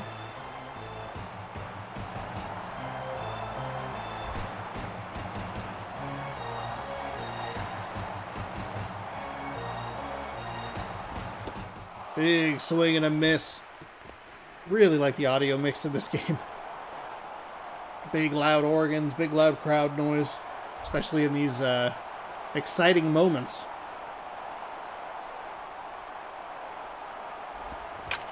Righty fires, and it is foul. Pretty tied up that third base line, but still alive here. 1-2, working that outside part of the plate again. Just gets a piece of it.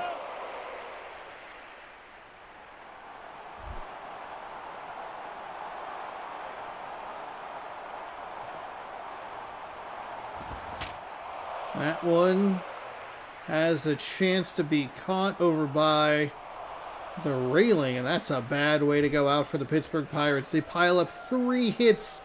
Can't come away with anything. Get an out on third and end the inning with an out in foul territory.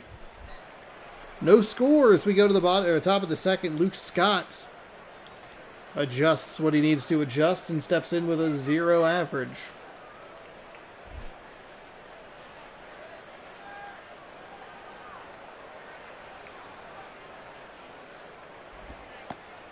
Pitch is in for a strike. Kind of a dangerous pitch here for Braden. So kind of get me over curveball, but if the batter could adjust to it, that could go a long way. Speeds him up with a fastball.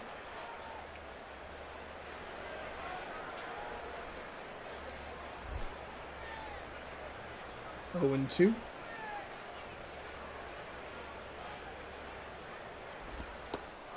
Misses outside.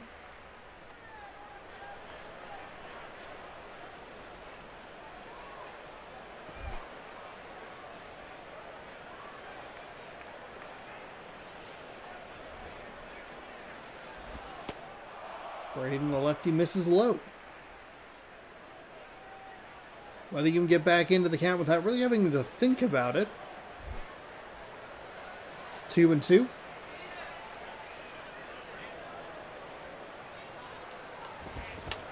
And gets him to pop it up. Good job changing the eye level there.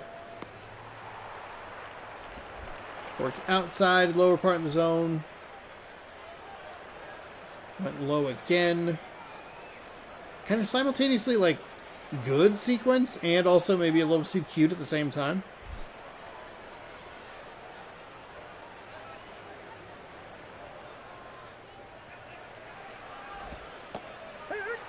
It's a nice pitch low in the zone for strike 1.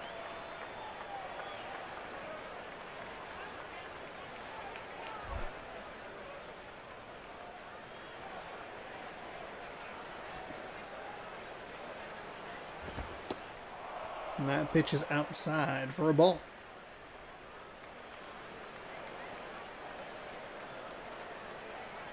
Brewers still looking for their first hit of the game.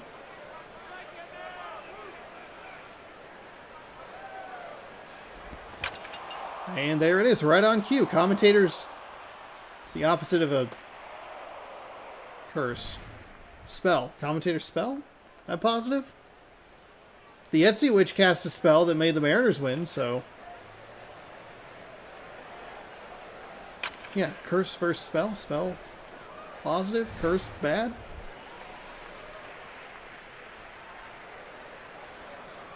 Vernon Wells steps in. 1 on, 1 out here. Does have an RBI and a stolen base. And a lot of movement in the bat pre-pitch. This one's going to be off the end. Instead of a hit or another RBI or a steal attempt, it is a double play. So that takes care of the Brewers here in the top of the second. It's still 0-0. Milwaukee picks up their first hit, but immediately into a double play. It's almost like I was holding the controller. The game kind of froze. All right, cool. Great. Either the game froze or it was like, hey, check out this butt. This is a great butt. Look at this 480p butt. Is that what this is in? Doesn't tell you. All right, cool. You can put a USB keyboard in there. That's exciting. The righty misses with the first pitch. Falls behind yet again.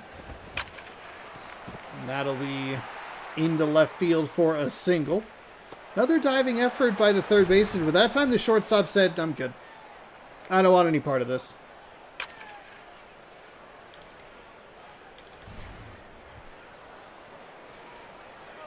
Uh-oh. Uh-oh.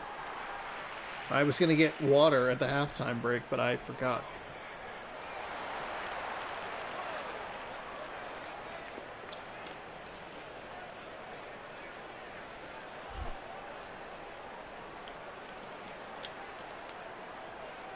So yet another hit for the Pittsburgh Pirates as Miguel Olivo steps in.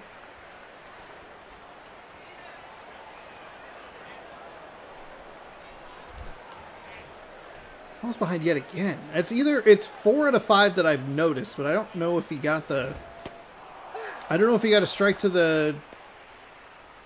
Well, no, because it wouldn't be 4 out of 5. They had 3 hits.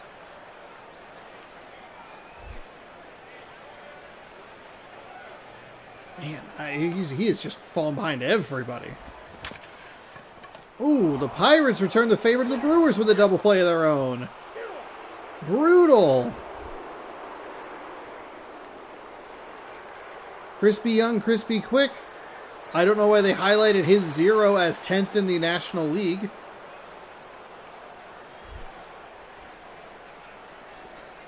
Weird. The game must be, like, kind of broken. Like, it thinks it's pulling last season's stats. That must be what it is. Because sometimes it'll show, like... It'll show, like, a little blue dot. It'll say, like, 153 games. I'm like, this is game 4. I don't know what stats you think you're showing, but it's not that. Ooh. Late on that one, and it goes foul. I don't know that I would love playing in Pittsburgh consistently. I think it's a beautiful ballpark, but I understand the wall's significance, but a 21-foot high wall, especially with the way I play, I don't think that would mesh very well.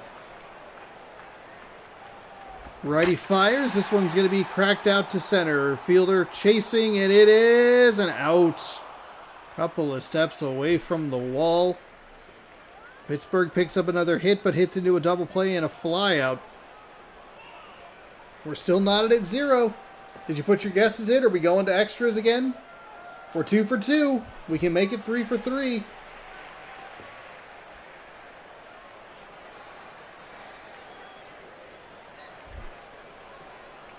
Mercifully, I do not have to go to work tomorrow, so this is an okay scenario.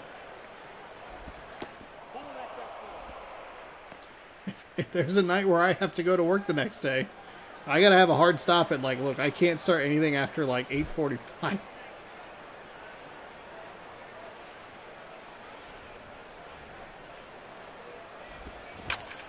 That one up the first base line goes foul.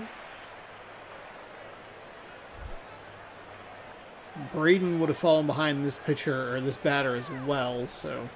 Just a couple of guys that don't seem like they have a lot of control. That one's in for a strike.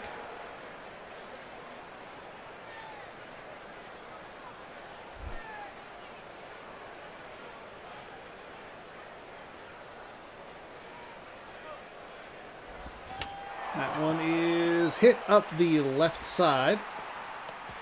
Hey, nice pick on the hop. And that'll be an out for the Pirates defense. Bare hand scoop by the third baseman. And nicely done. Jose Bautista, that's right, it's Bautista over at third. Angel Sanchez steps in with a 1,000 batting average. Not notable, apparently. They didn't show, like, tied for 10th. That will be hit up to the second baseman. Turns around and flips over to first for the outs. And just like that, he's no longer perfect on the season. Boy, oh boy.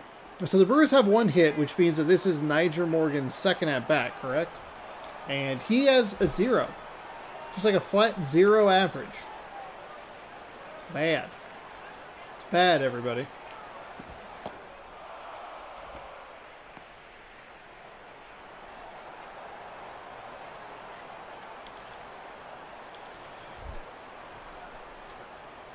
Braden falls behind this batter with 2 outs, 1-0.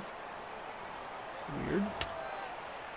Especially against the lefty. Probably just want to try and... I mean, you have the advantage.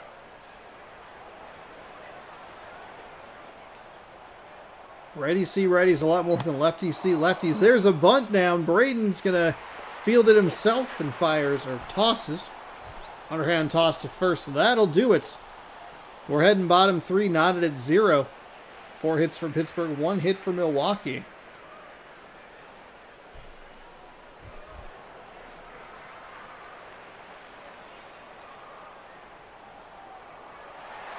Terrio. Ryan Terrio. All right, thank you, crowd member. Get a base hit. All right, man. Not like I'm trying to do that every friggin' time.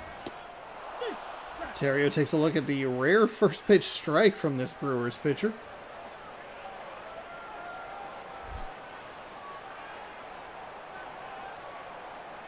Oh and 1. The righty winds, fires. That one's way outside, gets away from the catcher. Doesn't matter because there's nobody on.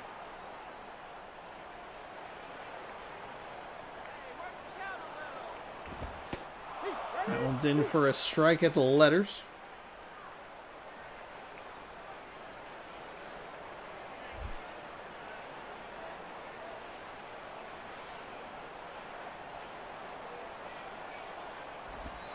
That one misses low. Good eye by Theria. And a good opportunity for me to just drill his name into my head. 2-2. The bottom of the third here in Pittsburgh. Big swing and a miss. That pitch was a fastball. Definitely missed its location. Seemed like it sailed a little bit as well. Got to bring in Nick Markakis.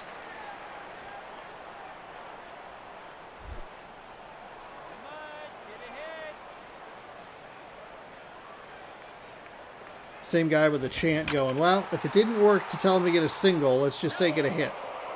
Which, again, you'd go like, hey, it's what I'm trying to do every friggin' time I'm up here. That will be lined out to left field. It's going to get into that funky corner. Easy double. And it'll be a stand-up double. All right, so there it is. The winning run on second for the Pittsburgh Pirates. Nick Johnson. If he can just repeat what Markakis did in front of him, Pirates will win this game. I don't think he needs to be too aggressive here on this first pitch. It is a ball yet again.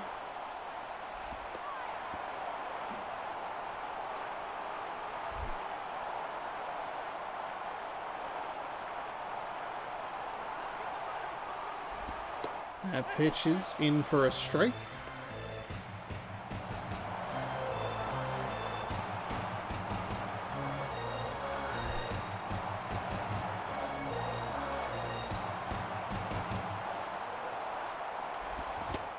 Big swing and a miss.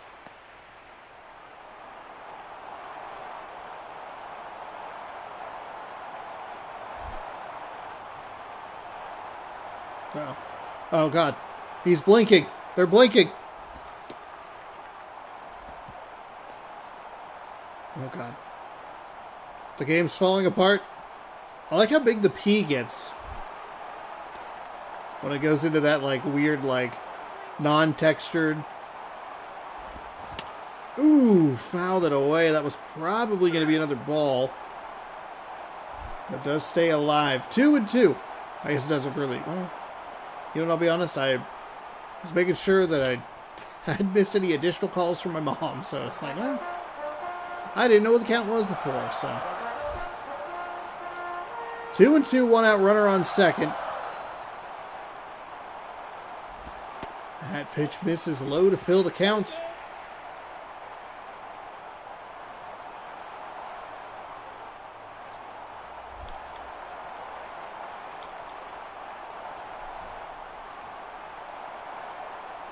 Three and two, a swing and a miss. He gets Johnson.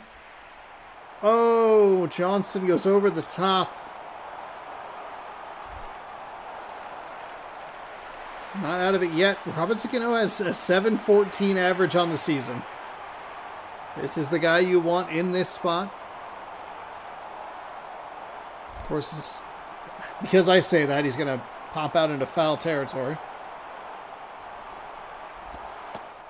That one gets the bottom of the zone, strike one.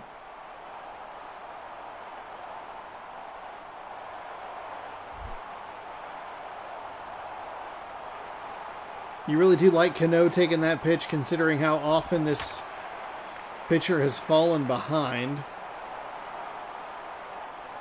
Takes a swing at that one, and it's foul, 0-2.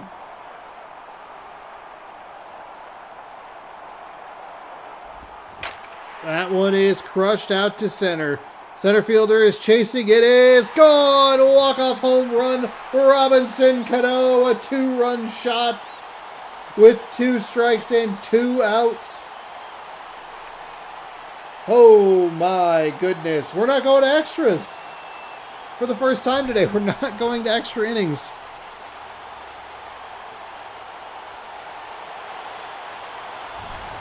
Second game in a row that we have a walk-off home run, though. Different animation as he throws his glove into the wall. Dallas Braden's your player of the game. Okay. 3 innings, 1 hit, no strikeouts. Braden gets the win, his first of the season. Jake Westbrook gets the loss, his first of the season. Cano, his second home run of the year. So then wait, why wouldn't it be... Cano was 1 for 2. I mean, I guess a shutout's pretty solid. He faced the minimum. Okay, you know what? That's fine. I'm alright with it. Alright. Get ready to head to Colorado. As we are going to check on the Diamondbacks and the Rockies. Actually, I think we needed to look at one game.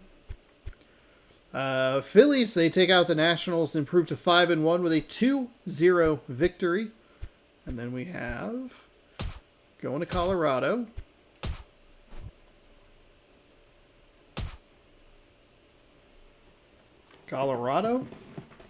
Jeremy Bonderman. Okay.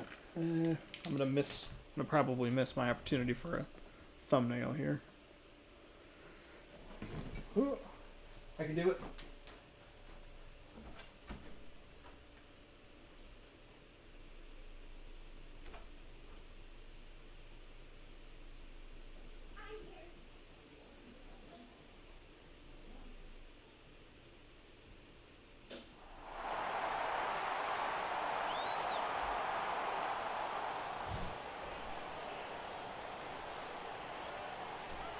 Oh, I hurried. Oh, I'm going to miss it. Oh, frick. Got it. Nailed it. Absolutely crushed it. I'm a hero. A winner. I did not fill up my water fully, and I did not close the door. Sometimes you have to make sacrifices, alright? Day 7. 4. Do this. Do that. Ba-bum. Change to that. Open. Save. Let me make sure this lid's on correctly. Torrey Hunter is our player to watch for Colorado.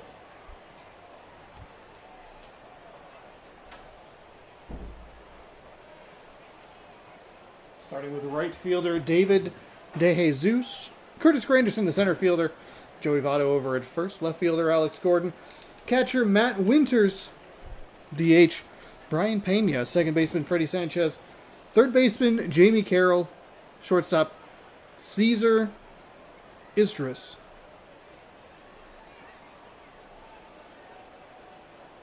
Yes, I can look after it. Might need to remind me, but I would be happy to look after about the standings. Oops, that was the wrong thing.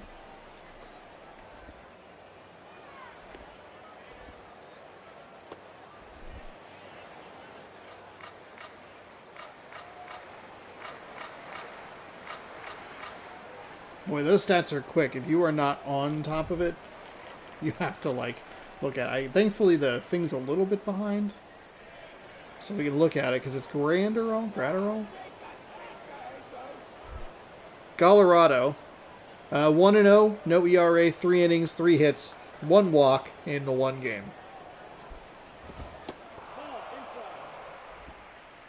Pitches inside. Welcome on into Coors Field. Oh boy. I've done a dumb... Alright, here we go. Yeah, we'll look at the standings. Look at the standings, Sean. Look at the standings. Don't forget. That's a foul ball. Take a sip of water.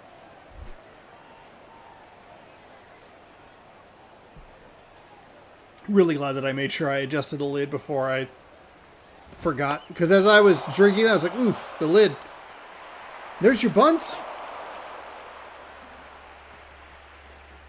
Nice bunt over to first base. Nice bunt up the line to third. Pretty perfect location. Great speed to get up the line. Runs right through that man. One more. Curtis Granderson steps in. 375 average. Zeros the rest of the way. And a good opportunity as we start game number 4. Do we get a walk-off home run? Do we get extra innings? The Marlins Mets game gave us both.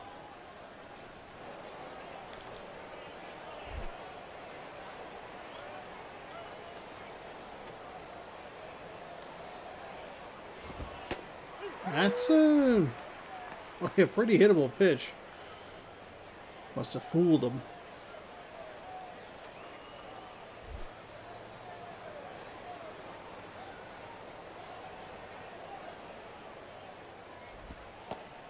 There's a strike right at the bottom of the zone. That looked like maybe not a strike. I thought that looked a little low. Maybe a bit of a beneficial call to the pitcher. Hasn't taken the bat off his shoulder. Taken the bat off his shoulder yet. Keeps it up there for ball 2. 2-2. 1 on, nobody out.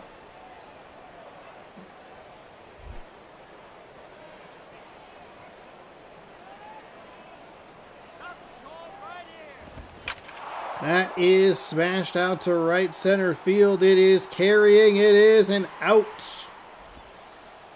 Wow.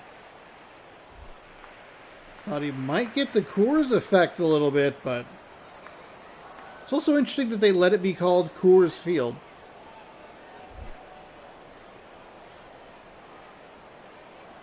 I remember old like NASCAR games. The Miller Lite car was like number 2 or whatever, and it would be the driver's name instead of the beer name. Maybe it's just the one game that we had. It was like an offshoot, but...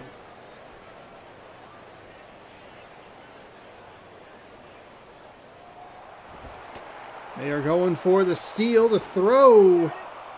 He had him if the throw's a little more online, but the throw pulls him off the bag.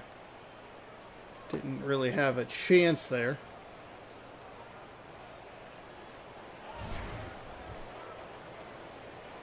The tap on the chest. That's my fault. Yeah, who else's fault would it be?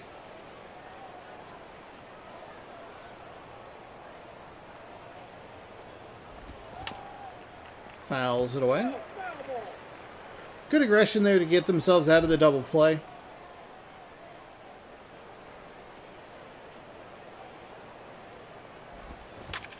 That'll be hit to third. And it benefits them. That would have probably ended the inning, but instead there's still a runner on second. 2 outs. Alex Gordon, 222 average. Couple of home runs already this season. 3 RBI.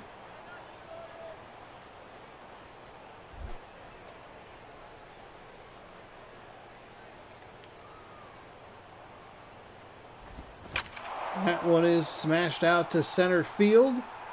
Not nearly deep enough, and that will end the threat. Arizona bunts for a hit. 2 deep flies. And they strand the runner. It was a ground out. The other one was a ground out. Shane Victorino in center will lead us off for the Colorado Rockies. Shortstop Steven Drew behind him. Right fielder Torrey Hunter. Carlos Pena at first base. Mark Reynolds over at third. John Jasso is the catcher. Juan Riviera in left. Bill Hall on second. And Michael Saunders, the designated hitter. A little bit of a rotational lefty-righty-lefty there. Obviously the switch hitter, Shane Victorino at the top. Starting pitcher for the Diamondbacks is Jeremy Bonderman. 2.25 ERA with a loss in 1 game. 4 innings, 6 hits, 1 walk, 1 strikeout. 3 Gold Glovers on the Diamondbacks defense, who really like bending the snake into the shape of a letter.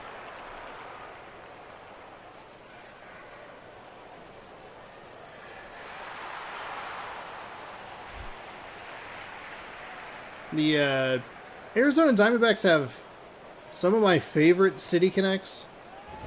That purple and teal look fantastic together. There are 2 teams left that don't have City Connects. It's the Yankees and the Dodgers, right?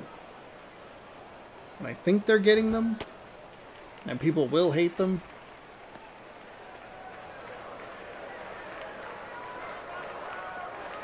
MLB.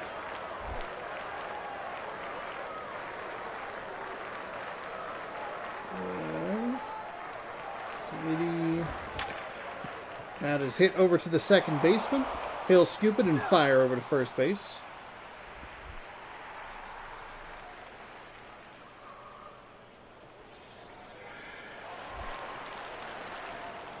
Let's see. 28 have a City Connect uniform. The New York Yankees, who traditionally do not wear an alternate uniform in the Athletics. It's the Athletics, okay. Who are not officially associated with any city during their planned relocation to Vegas, are the only 2 teams without a City Connect. Alright. I was in the correct area.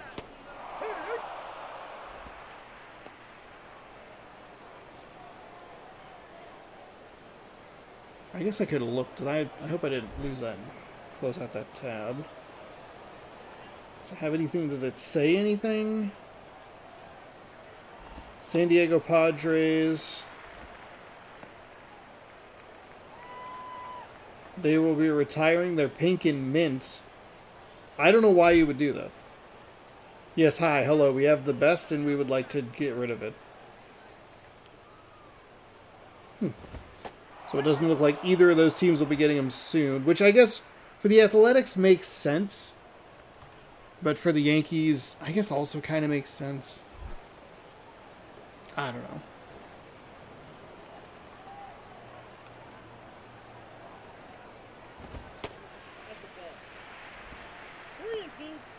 Full count here. Bottom of the first inning in Coors Field. Game number 4 of the evening. Thanks again for hanging out. If you're sticking around, if you're new, welcome in.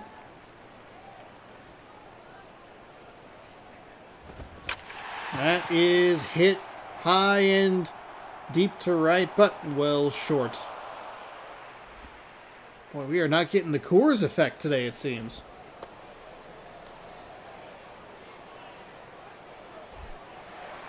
Torrey Hunter with a 143 average. Does have an RBI so far this season. The Rockies are off to a good start.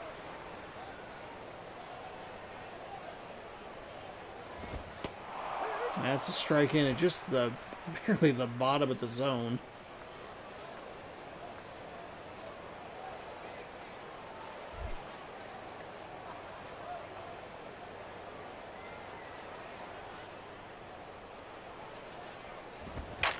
Hunter puts a good swing on that one, but foul. 0-2. Shakes off the catcher, but now readies. Here comes the 0-2. Hunter takes a swing at it. Is there going to be enough time for the Diamondbacks defender to get there? Kind of, but also he ran out of room. He ran out of room like my vocals ran out of juice. Hunter takes another swing at it. The shortstop all the way across the diamond. Third baseman let that one get by. It's a nice play. At least had a shot at it, but Hunter with just enough speed to get it up the line. And one on with 2 outs here. Carlos Pena, he's batting .250.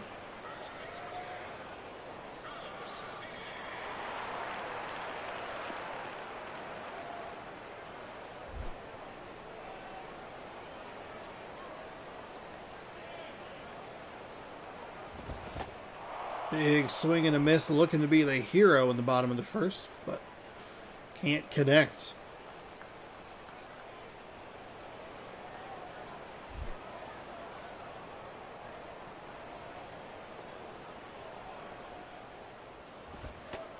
That pitch is high, 1-1.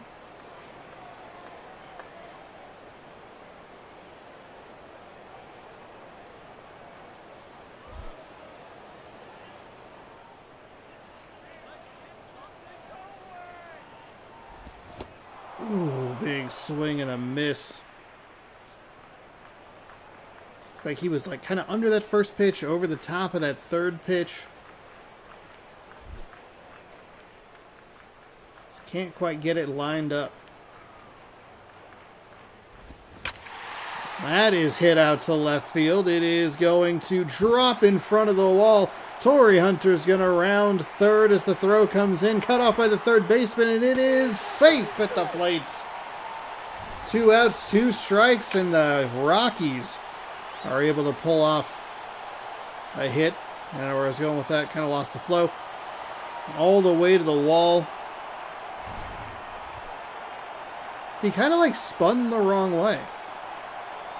He grabbed it and just needed to turn 90, but then went 270. And you're like, oh, buddy.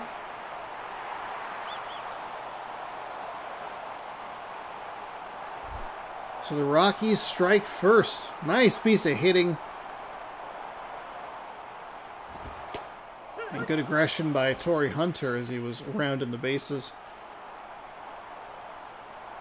Hooked on the Dispatch series. Do you know how many episodes in total there are? There are 8 total episodes. We will get 2 more on Wednesday the 5th, and the final 2 on Wednesday the 12th of November. Glad you are enjoying it. And I will be streaming those live on the days that those come out.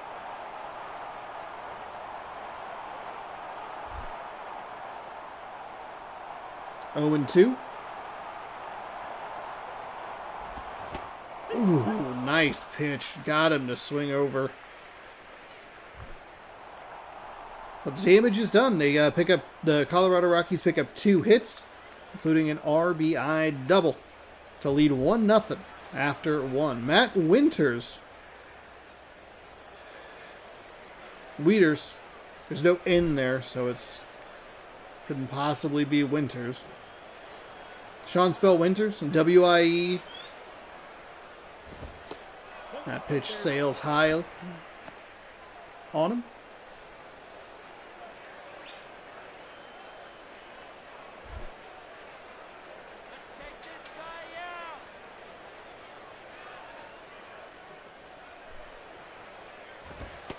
That one's a low.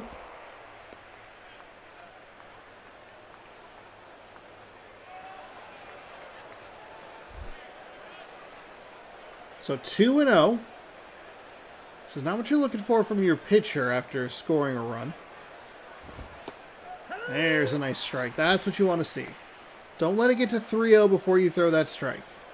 2-0, let the fastball rip.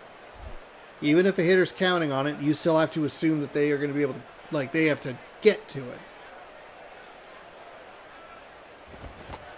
There's a Swing under it.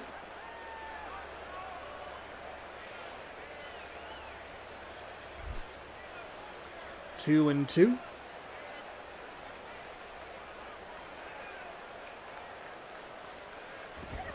That one is hit out to center field. Good read on it and makes the fairly routine play. That'll be out number one. Is that Shane Victorino? It sure is. Guess the graphics are good enough if you recognize the face, you can kind of put it together. Brian Pena stepping in here.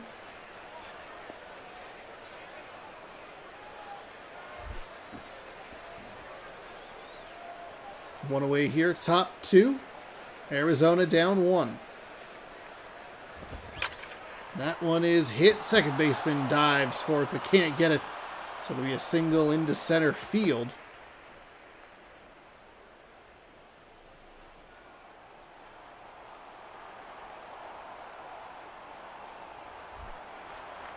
Freddie Sanchez. A couple of home runs, couple RBIs with a .286 average so far this season. Early on.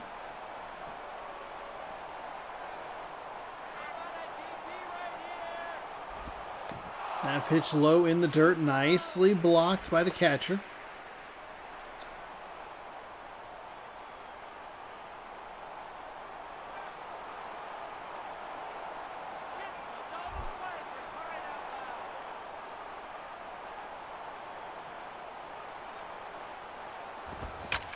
That is fired up the third base line. That's going to get into the corner.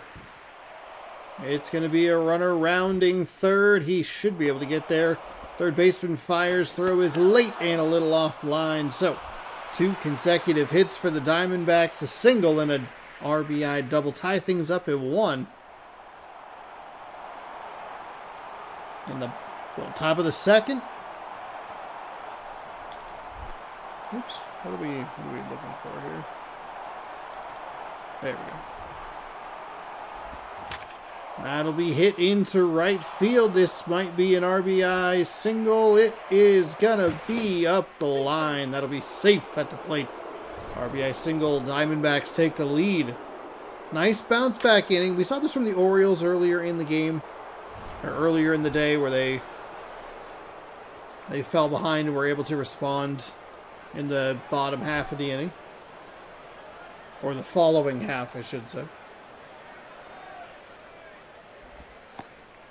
That missed outside. Ball 1.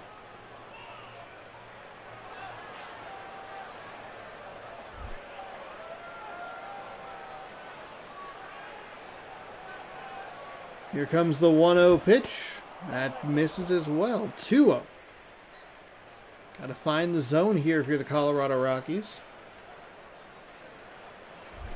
You have 1 out. Ground ball, double play, get out of the inning, limit the damage. That one drifted inside on him. I like the idea.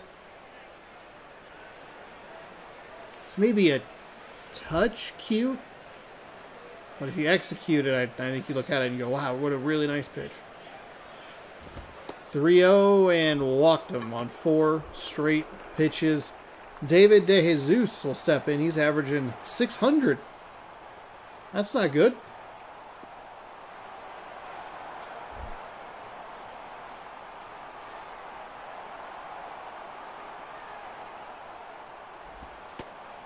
That pitch is in at the bottom of the zone. Strike 1.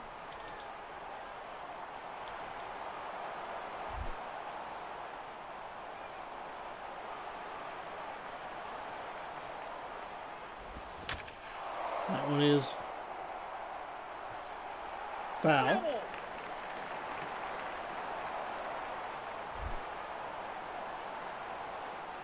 Colorado can still get out of this. 1 good pitch. Way to stay alive. That one goes foul.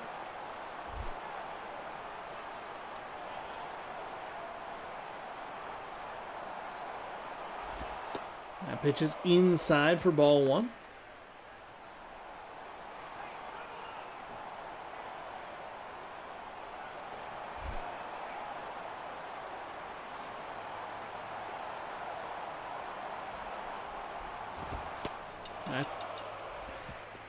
He almost ducked into that. A little wild with the pitch in there. 2-2.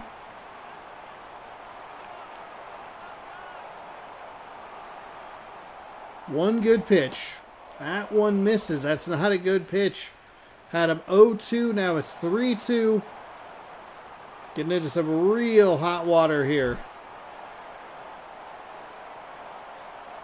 Here comes the payoff pitch. And a big swing and a miss. But the Colorado Rockies only getting one out at a time. They can't get that double play. We're going to see that is center cut. Timing just early.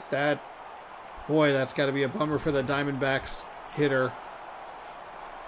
Curtis Granderson, averaging .333. I believe I said that hitter was 600. Maybe that's a different guy.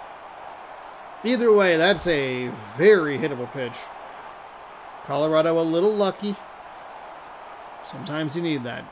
Granderson, he's going to take this one out to right. It is high. It is deep. He has his numbers turned, and it is gone, and that's why you can't get just one out at a time. Curtis Granderson all the way out of the park in right field for a 3-run shot, and just like that, it is 5-1.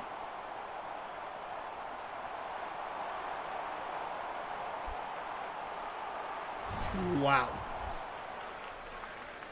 Joey Votto, 0 for 1 and doesn't have anything going on this season.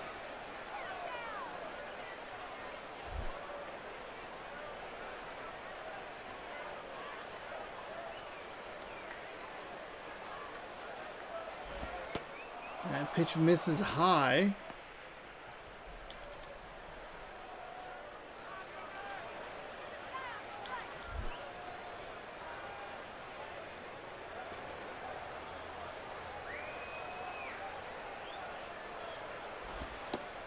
That one, okay, gets the low part of the zone. Take a strike in that scenario.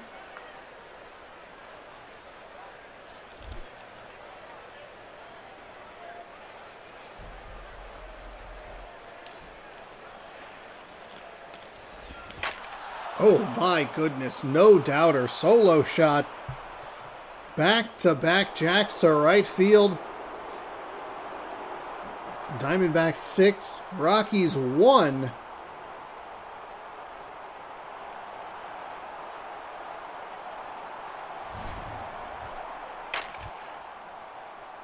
.392 out to right field.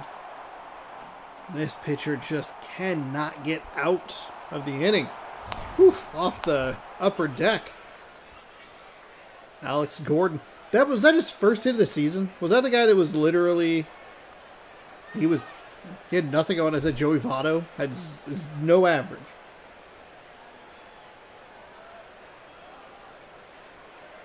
Man. It's in for a strike.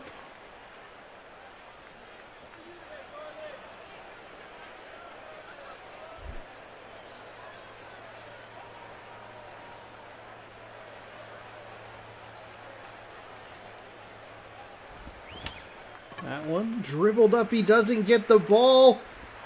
And it's safe. He's safe.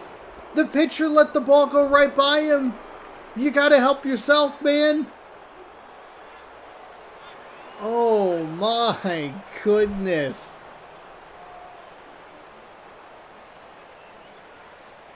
That's it. That's the end of the inning. Wow.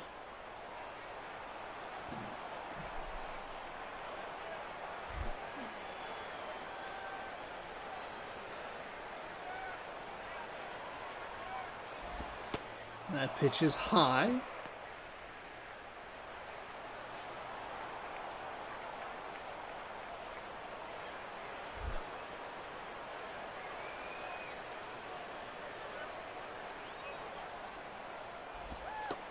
There's no one in for a strike.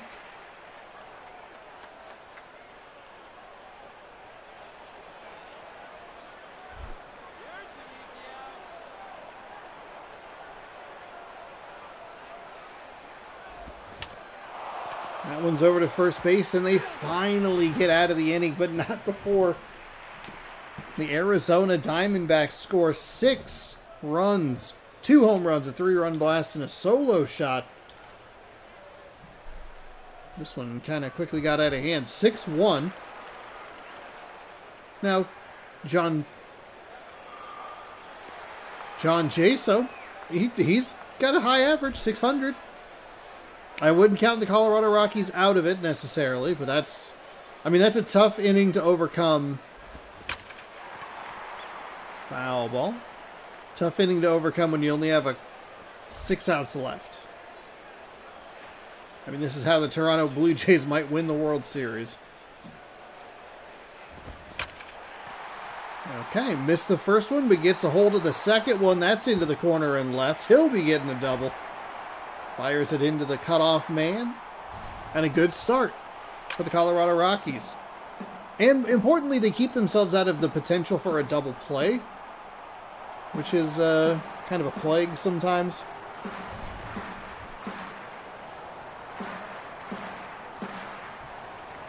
So Jaso gets things started here with a double.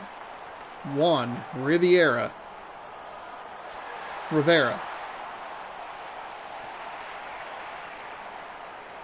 Juan Rivera. Hey, he has 0 average. I pointed it out for Joey Votto. He had a solo shot. Good take there. High for ball 1.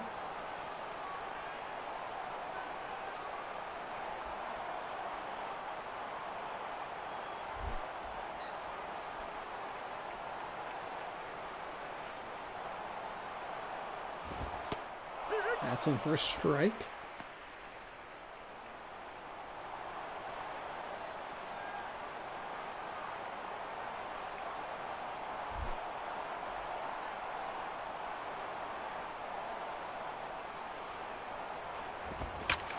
That'll be hit out to right. I don't think that it's going to drop. Should advance the runner to third.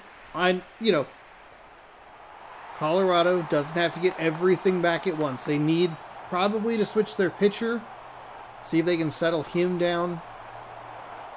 But if they can get a run, maybe 2, cut it to 6-3. Maybe even 6-4, like my height.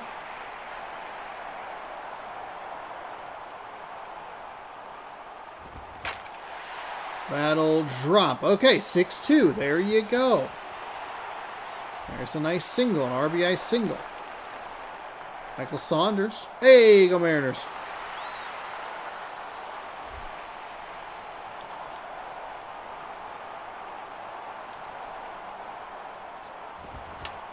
Fouled away. Get a little aggressive there. So you're working with 1 out. You still have some wiggle room. Saunders takes that pitch high for a ball.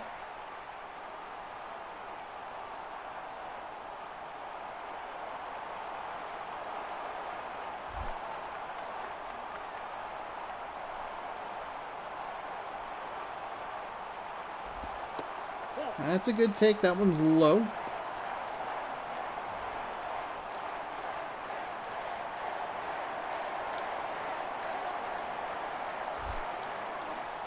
Two and 1. Rockies down 4. Trying to fight back, make this at least a little interesting. Strike right at the bottom of the zone.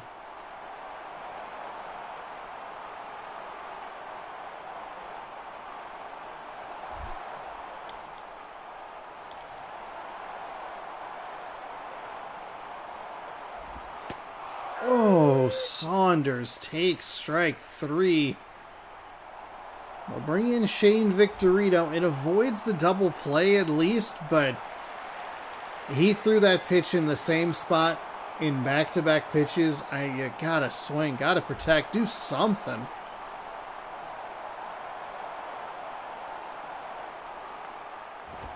Victorino steps in and he takes a strike.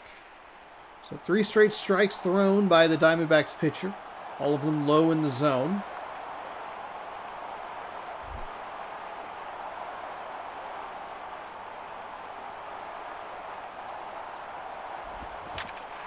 That one is... Ooh, that was foul? I think it was earlier today we saw a ball that went up the line very similarly to that was fair. 0-2 pitch to Victorino is low. 1-2. Good eye. Would have been under the first baseman's glove. It's probably going to advance the runner to third. I don't know if they... I doubt they send him. It's probably not a good idea. Victorino instead shoots that one up the middle. Okay, so it doesn't come back to bite him. Moving station to station. And keeping the line moving. He's just yelling the whole time. Ah! Steven Drew is 0 for 1. Does have a 222 average this season.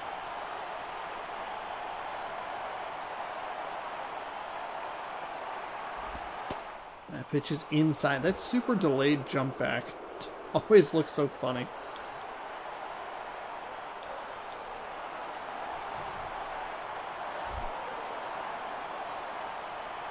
Two on, two out here for Colorado in the bottom of the second.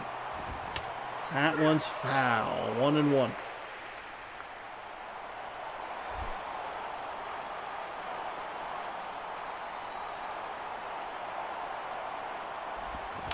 That's foul up the first base line.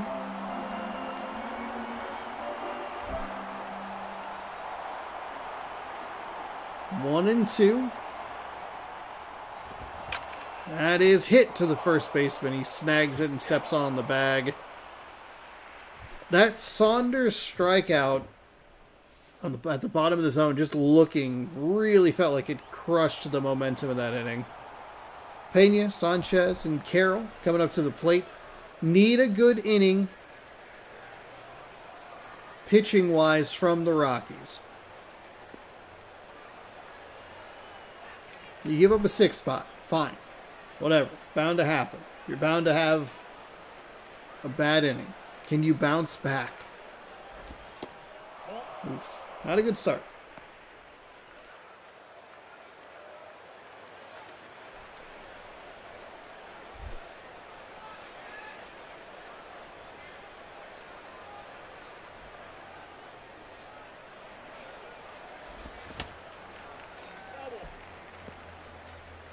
Fouls that one away.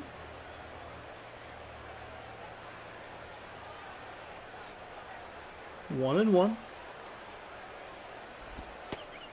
Can't get the... Or it doesn't get the call, can't hit the spot. Either way, it's 2-1.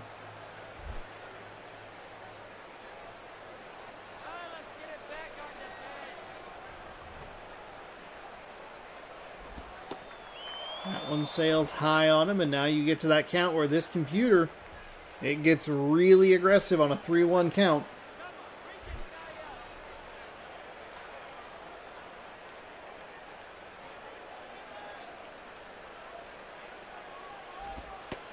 That one's in for a strike. It's a good eye. That spot's a little inconsistent just in general with the game. So here we go, payoff pitch. Wow, got him jammed inside. Catcher can't make the play, though it's a nice effort. Stays alive. That was ball 4, by the way.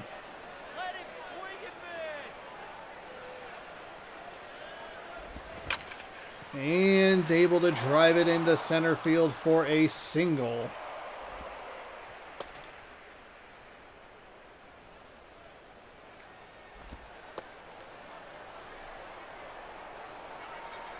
They will switch the pitcher. George Sherrill, 1 game, 1 inning. Kind of zeros where you want him.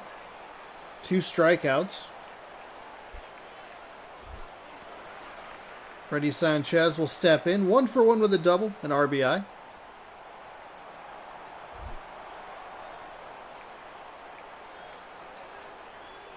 Interesting that they bring a left hand. He might be a switch hitter. You know what? It doesn't matter because he's going to fire to second. And gets to first. It with the transition there was a little weird at second. Hopefully we get that replay and you'll be able to see it. It was a weird toss. He touches the bag and then it kind of like, it almost like hitched a little bit. Like it was like, oh shoot, we are starting this animation, but this animation overtakes that animation. The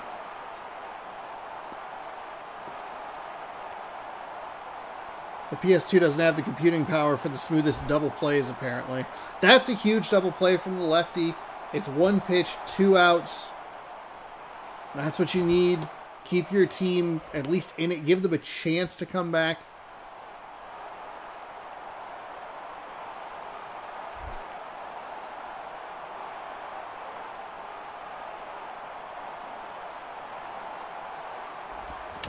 That is fouled away.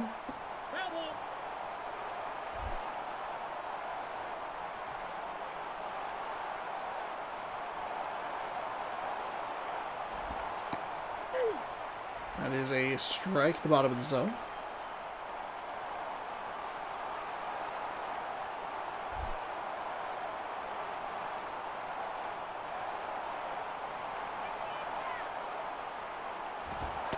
That one outside.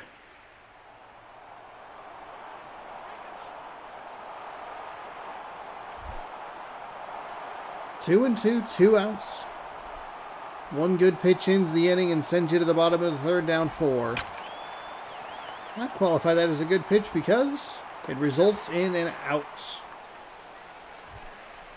So, the Rockies put themselves into a little bit of a tough spot, but a good pitching change and a double play really help them get out of it. They're still down 4. Hunter, Pena, Reynolds coming to the plate in the bottom of the third. And Torrey Hunter, hey, 1 for 1, a single. He came around to score. Gave Colorado a 1-0 lead. That's right. They led in this game. And a huge 6-run second. Blew everything up.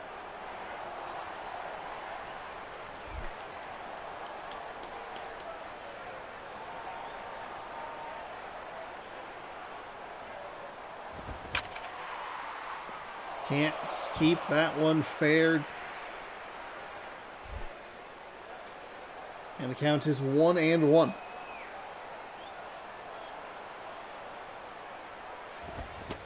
Big swing and a miss. 1-2. Rockies probably need to get on early. Start putting some pressure on this pitching staff. Big swing and a miss. Pulled the string on that one. Hunter set down on strikes. 1 away.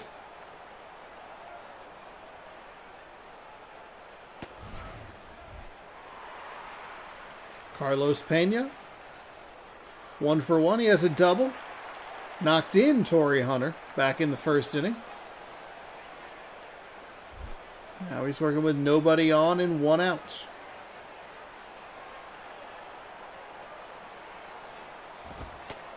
That one sails high. Good eye.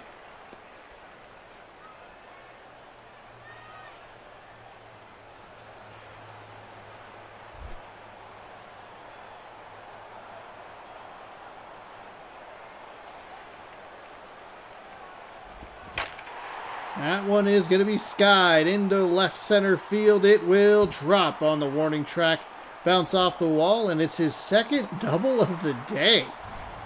He is locked in. Boy, Torrey Hunter can get on again. You can really start to put the pressure on, make it 6-3. Runner in scoring position.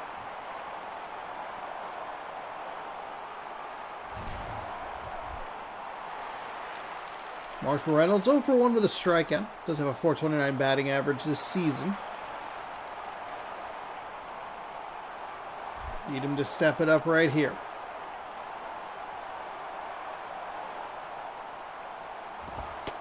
That one is a strike.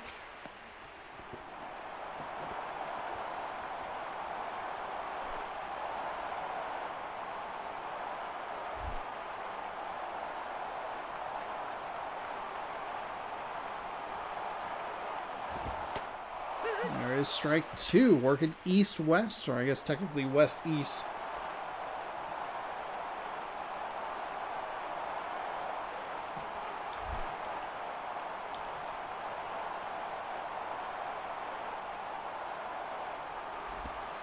That one's low.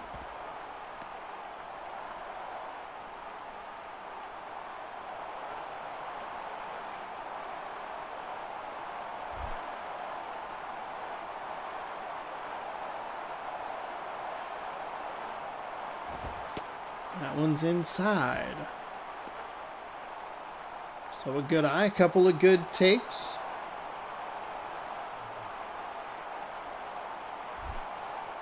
Two and two.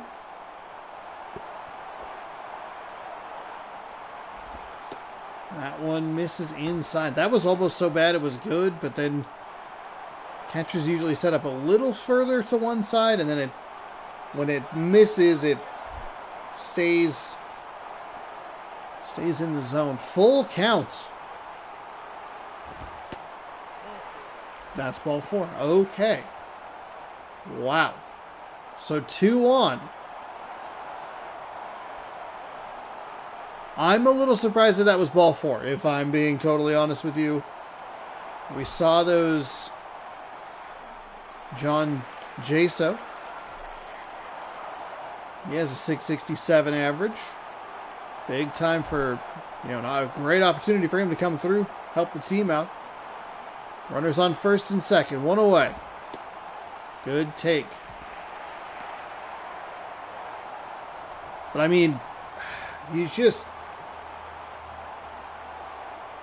that it was the Seattle Mariners player who took a couple pitches right at the bottom of the zone. And there's a strike. It's a little tricky to tell where they want to go.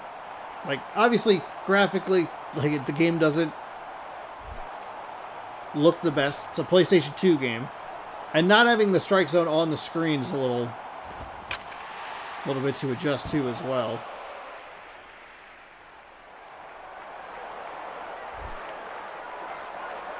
One and two, one away here. That one's well outside.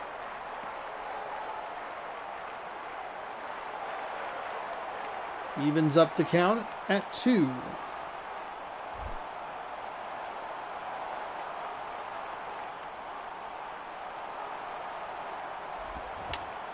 That one is gonna get through. It's gonna be station to station.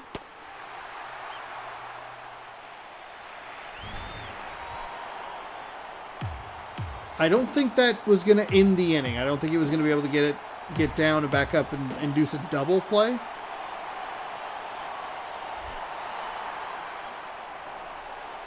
Juan Riviera, look at that. Season 0 average. Here's the time. You are the tying run at the plate.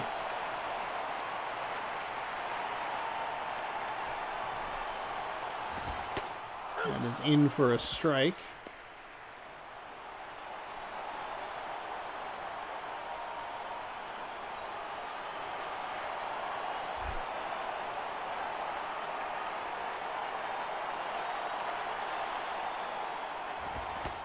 Big swing, hacked way late on that one. Quickly 0-2.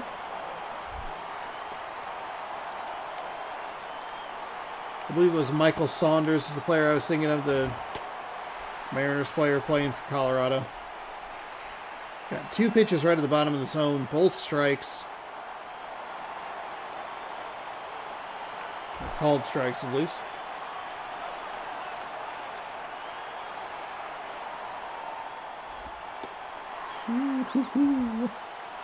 Low and outside.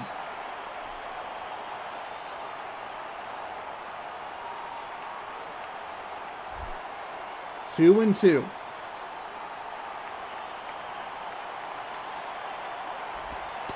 That one's outside. A good eye. I'm getting anxious. I'm getting antsy. I'm just a commentator. Full count.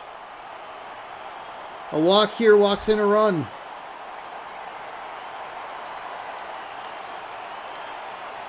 Winds, fires. It is hit out to left field. It's a soft jaunt for the left fielder who catches it over the shoulder. The runners will advance home. and to third, so at least it's a little bit of help. Tying run still comes to the plate, but it's not the greatest situation.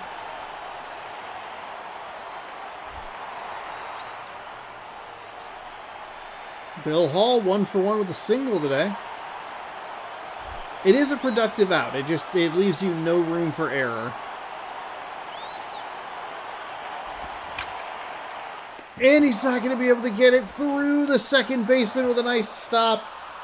And that will end the game. The Rockies bring the tying run to the plate twice, but fall 6-3. One huge inning for the Diamondbacks. That's really all they needed. 6-3.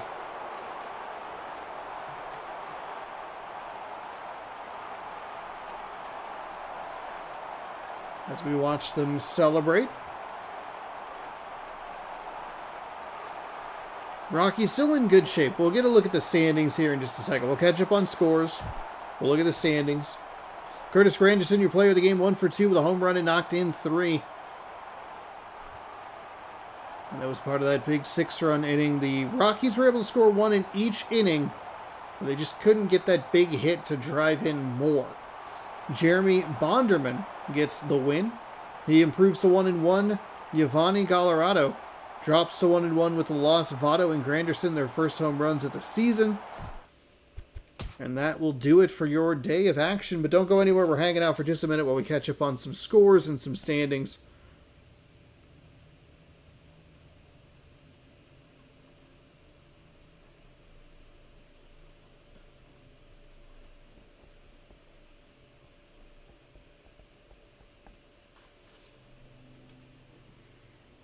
Eight hits to 7.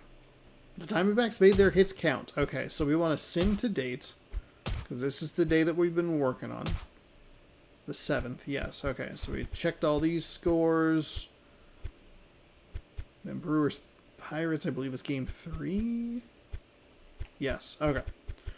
So, where we left off, the Red Sox, they take care of the Royals 3-0. The Astros beat the Reds 2-0. Cubs over the Cardinals 3-0. We saw the Diamondbacks win 6-3 over the Rockies. Rangers, they win 4-0 over the Angels. The Dodgers beat the Giants. Each team 2-4. 3-1 your score there. And the Mariners improved to 4-1 with a 2-0 victory over the Athletics. Before we get out of here, let's go ahead. I'm going to pop a save just in case. And we will look at the standings here real quick. Does do that annoying thing where it starts me in the AL West because that's the team that I control. We'll save our season.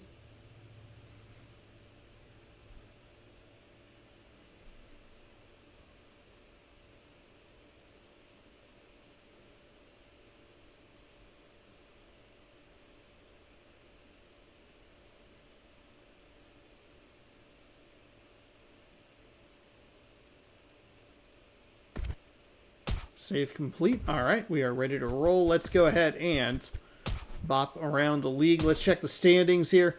The Mariners on top of the AL West at 4-1. The Rangers right behind at 4-2. The Athletics the Angels, 2-4, and the Athletics 1-4. You can really see the run discrepancy. The Mariners have given up 2 runs.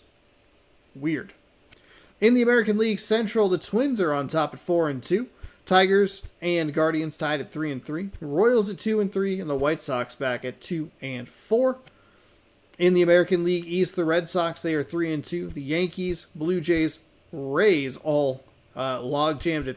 Oh no, I'm sorry. The Red Sox and the Yankees. They are locked at 3-2. This is important. They play this weekend.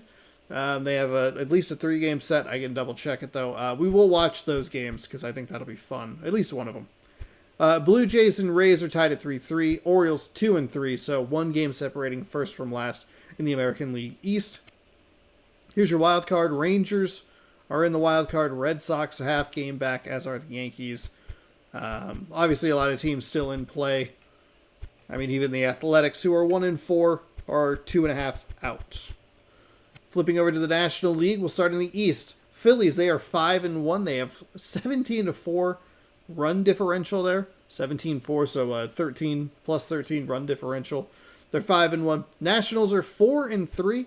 The Marlins and the Braves are both 3-3, and the Mets we watched fall to 0-5. They have scored 2 runs. Wow. In the National League Central, the Pirates are on top at 4-1.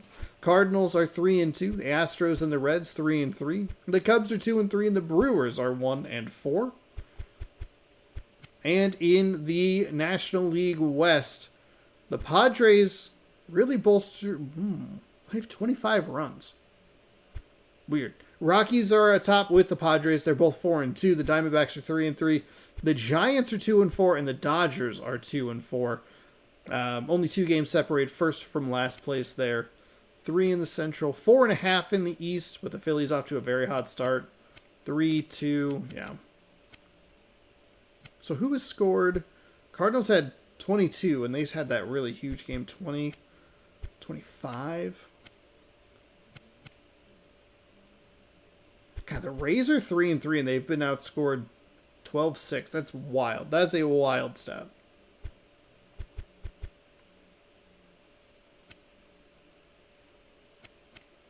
The White Sox have scored 7 and given up 8, and they're 2-4. Where the Royals are 2-3, and they've scored 2 runs. Fun. These are going to be some really, really fun stats to look back at throughout the season. There's a team. I think it's this day. Yeah, the Padres scored 10. So then they've scored 15 total in their other games. All right. Well, there you go. The series start on Saturday. We have Yankees, Red Sox. Let's see if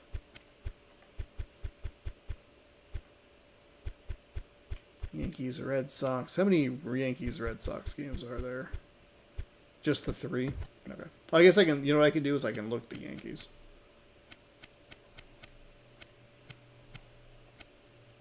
Boston, Toronto, Boston again, Baltimore. Okay. They don't have a lot of 4-game sets. Interesting. All right. Well, there you have it. That is your baseball stream for today. For Thursday, October 30th. Thank you so much for joining. Thank you for hanging out. I appreciate it. Whether you clicked in for the first time or are a follower for a while, I do appreciate it. I'll be back tomorrow. Keep an eye on the channel. Schedule might be a little bit different, or I might throw up the game of the week and then stream on Saturday. We'll see. I got to talk to the Beep and figure out what we want to do. So, just keep that in mind. But I'll be back soon. Thank you again for watching. We'll see you in another day. Goodbye. Good sports. Go teams. Goodbye. Good night.